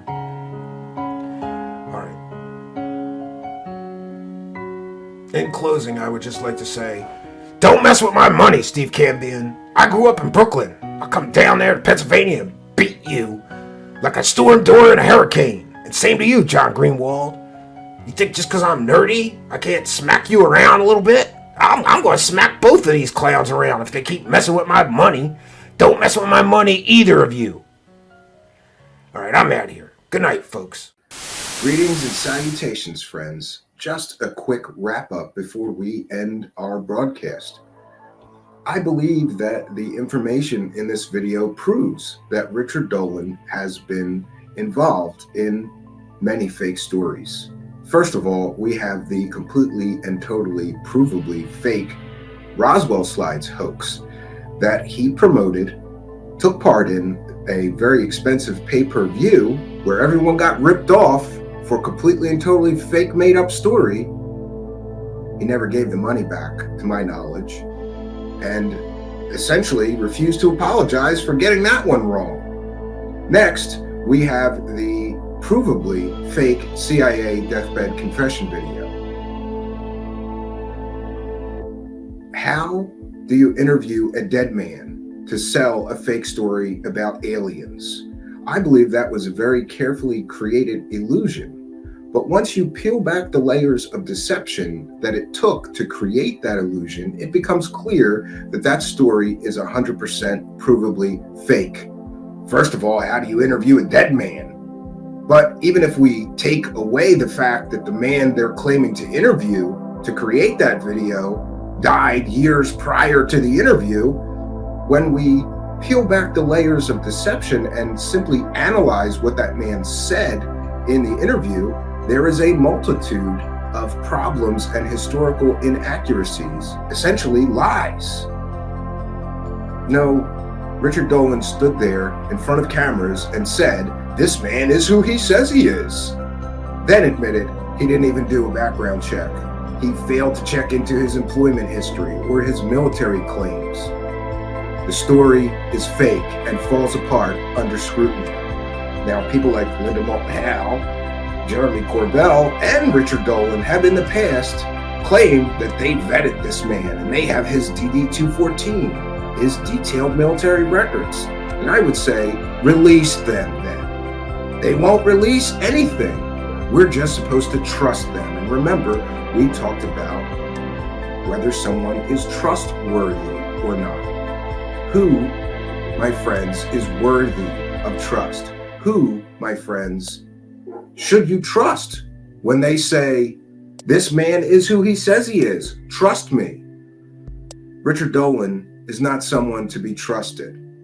And now, in this latest revelation, we have the now proven classified UAP report leaked information story he peddled, which we now know is completely and totally fake and made up. We can add to this that when overwhelming evidence of the Travis Walton case falling apart and being a hoax was released, what did Richard Dolan do? He leapt to his friend Travis Walton's defense, doing damage control, trying to cover up the information that it was all a hoax. Why? Because he'd made money talking about that fake story for years also. Finally, we have Richard Dolan's so-called UFO leak of the century, the Wilson documents. But the UFO leak of the century completely and totally falls apart under the least little bit of scrutiny because all he has is anonymous sources to prove anything. Anonymous sources no one else is allowed to talk to, interview, vet, or research. Isn't that convenient? And Richard Dolan's anonymous source, Mr. X, very convenient, right? And we see what happened with the CIA deathbed confession when we let Richard Dolan use one anonymous source. For us to believe the Wilson documents are real, we have to believe his anonymous source, Mr. X, who then goes on to cite more anonymous sources and more anonymous sources that no one gets to speak to, question, vet, or research.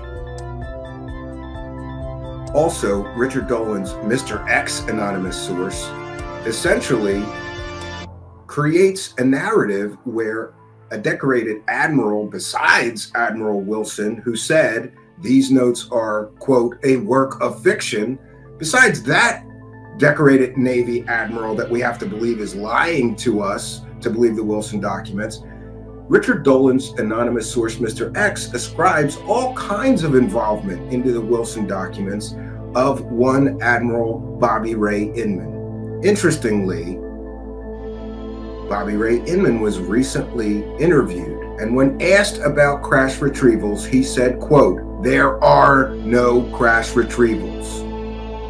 So the Wilson document story is completely and totally falling apart. And let's not forget that the entire Wilson story starts with Stephen Greer, a man who literally used a dead baby to scam people and selling a story about aliens. That's right. We're supposed to trust that a man who is willing to use a dead baby to scam people for UFO dollars is telling us the truth. Did he one time meet with Admiral Wilson? Sure. But for anyone to suggest that a decorated admiral, an intelligence man, would look at that fake NRO document and suddenly go on some quest to find the truth about UFO crash retrievals is absolutely, positively ridiculous. And let's add to that besides having to essentially believe that a decorated Navy admiral is lying through his teeth, and a decorated Admiral Wilson would risk jail time, right, for leaking information to someone who is not cleared to have that classified information in the form of Eric Davis. Essentially, Richard Dolan, every time he gets on the internet and talks about these Wilson documents, he is calling a decorated Navy admiral, number one, a complete and total liar, and number two, a treasonous criminal who is willing to leak classified information to people not cleared to have that classified information in the form of Eric Davis. Add to that, now we're expected to believe that not only is one decorated Navy admiral lying to us about the truth about those aliens, but also Bobby Ray Inman, who Richard Dolan's anonymous source involved in this fake story, also is lying through his teeth and probably committing federal crimes, taking part in releasing classified information to those not cleared to receive it. No, Bobby Ray Inman said there are no crash retrievals. Richard Dolan's so-called UFO leak of the century is crashing down in slow motion.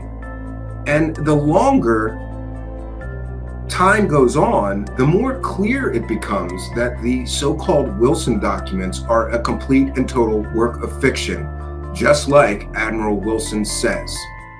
Now, along with all this, we also have Richard Dolan getting very desperate lately because he is copyright claiming small channels who critique his work.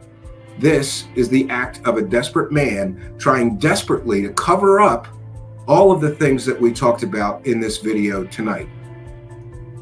I also want to be clear in saying that this is a transformative work and we are educating the public. So we did use some clips here in the spirit of fair use, and I will vigorously defend our right to do so under fair use doctrine.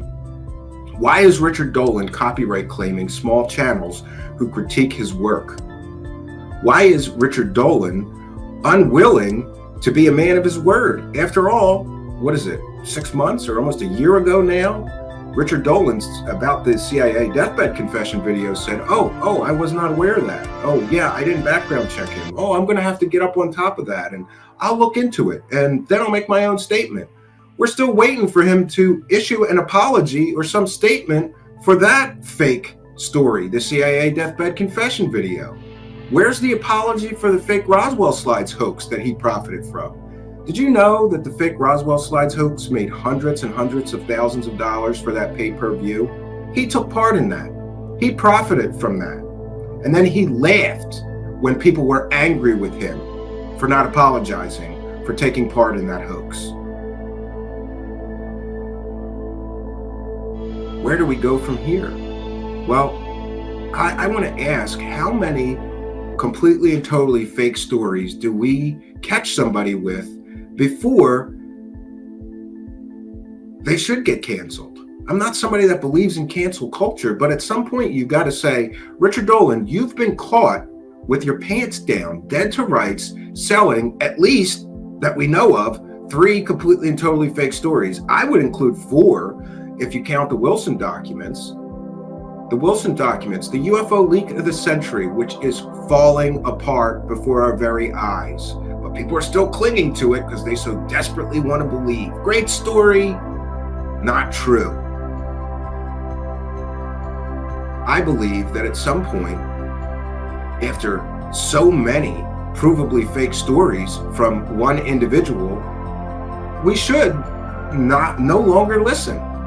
And I would encourage you to vote with your attention. We live in an attention-based economy. That's what Richard Dolan needs to continue selling his hoaxes, his fake stories, propped up by fake anonymous sources. He needs your clicks, he needs your views, he needs you to sign up for a membership. And that's another issue.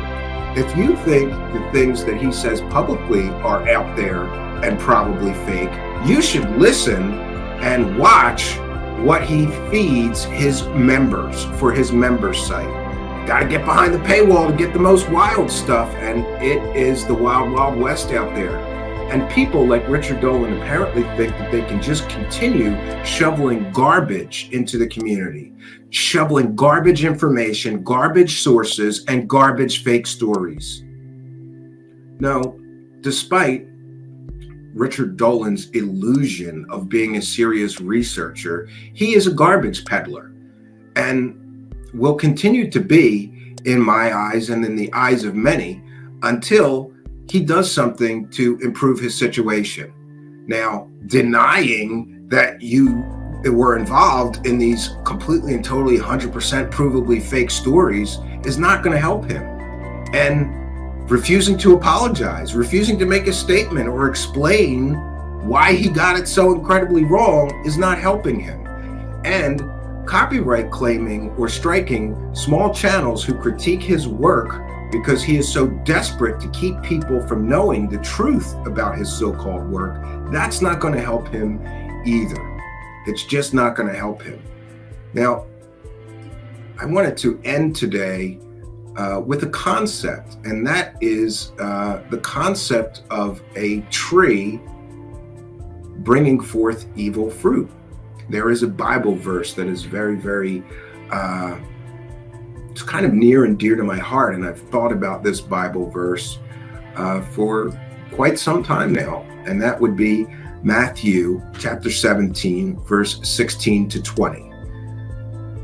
And in that Bible verse, it says, "Ye shall know them by their fruits. Do men gather grapes of thorns or figs of thistles?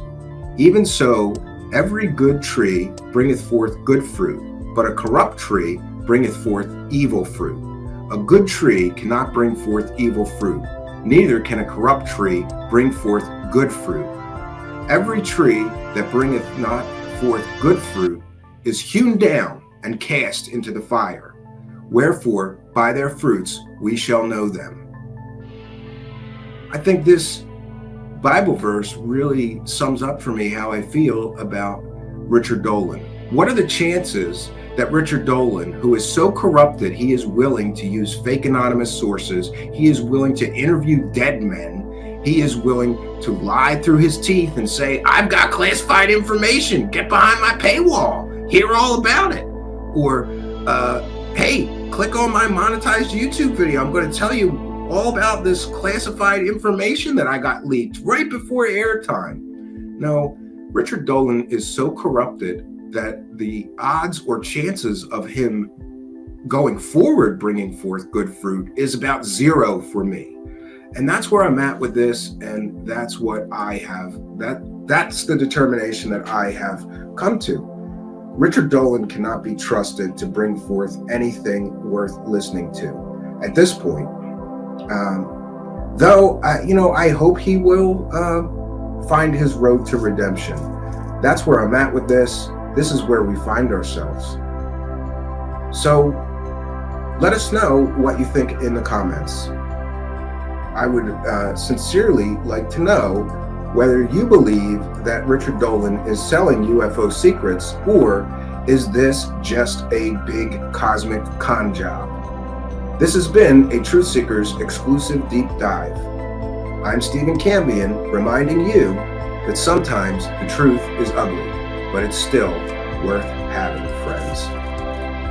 I want to remind you that you can support our work by subscribing. Support our work by sharing this video. Please do support our work here. Some people don't want you to hear this. Some people don't want you to know before you sign up for the latest online UFO conference or next book or documentary that people are selling. We want to bring that truth to you, and we need your support to do so. Please do consider subscribing, liking, sharing these videos, and please do leave us some comments about this video. Good night, friends.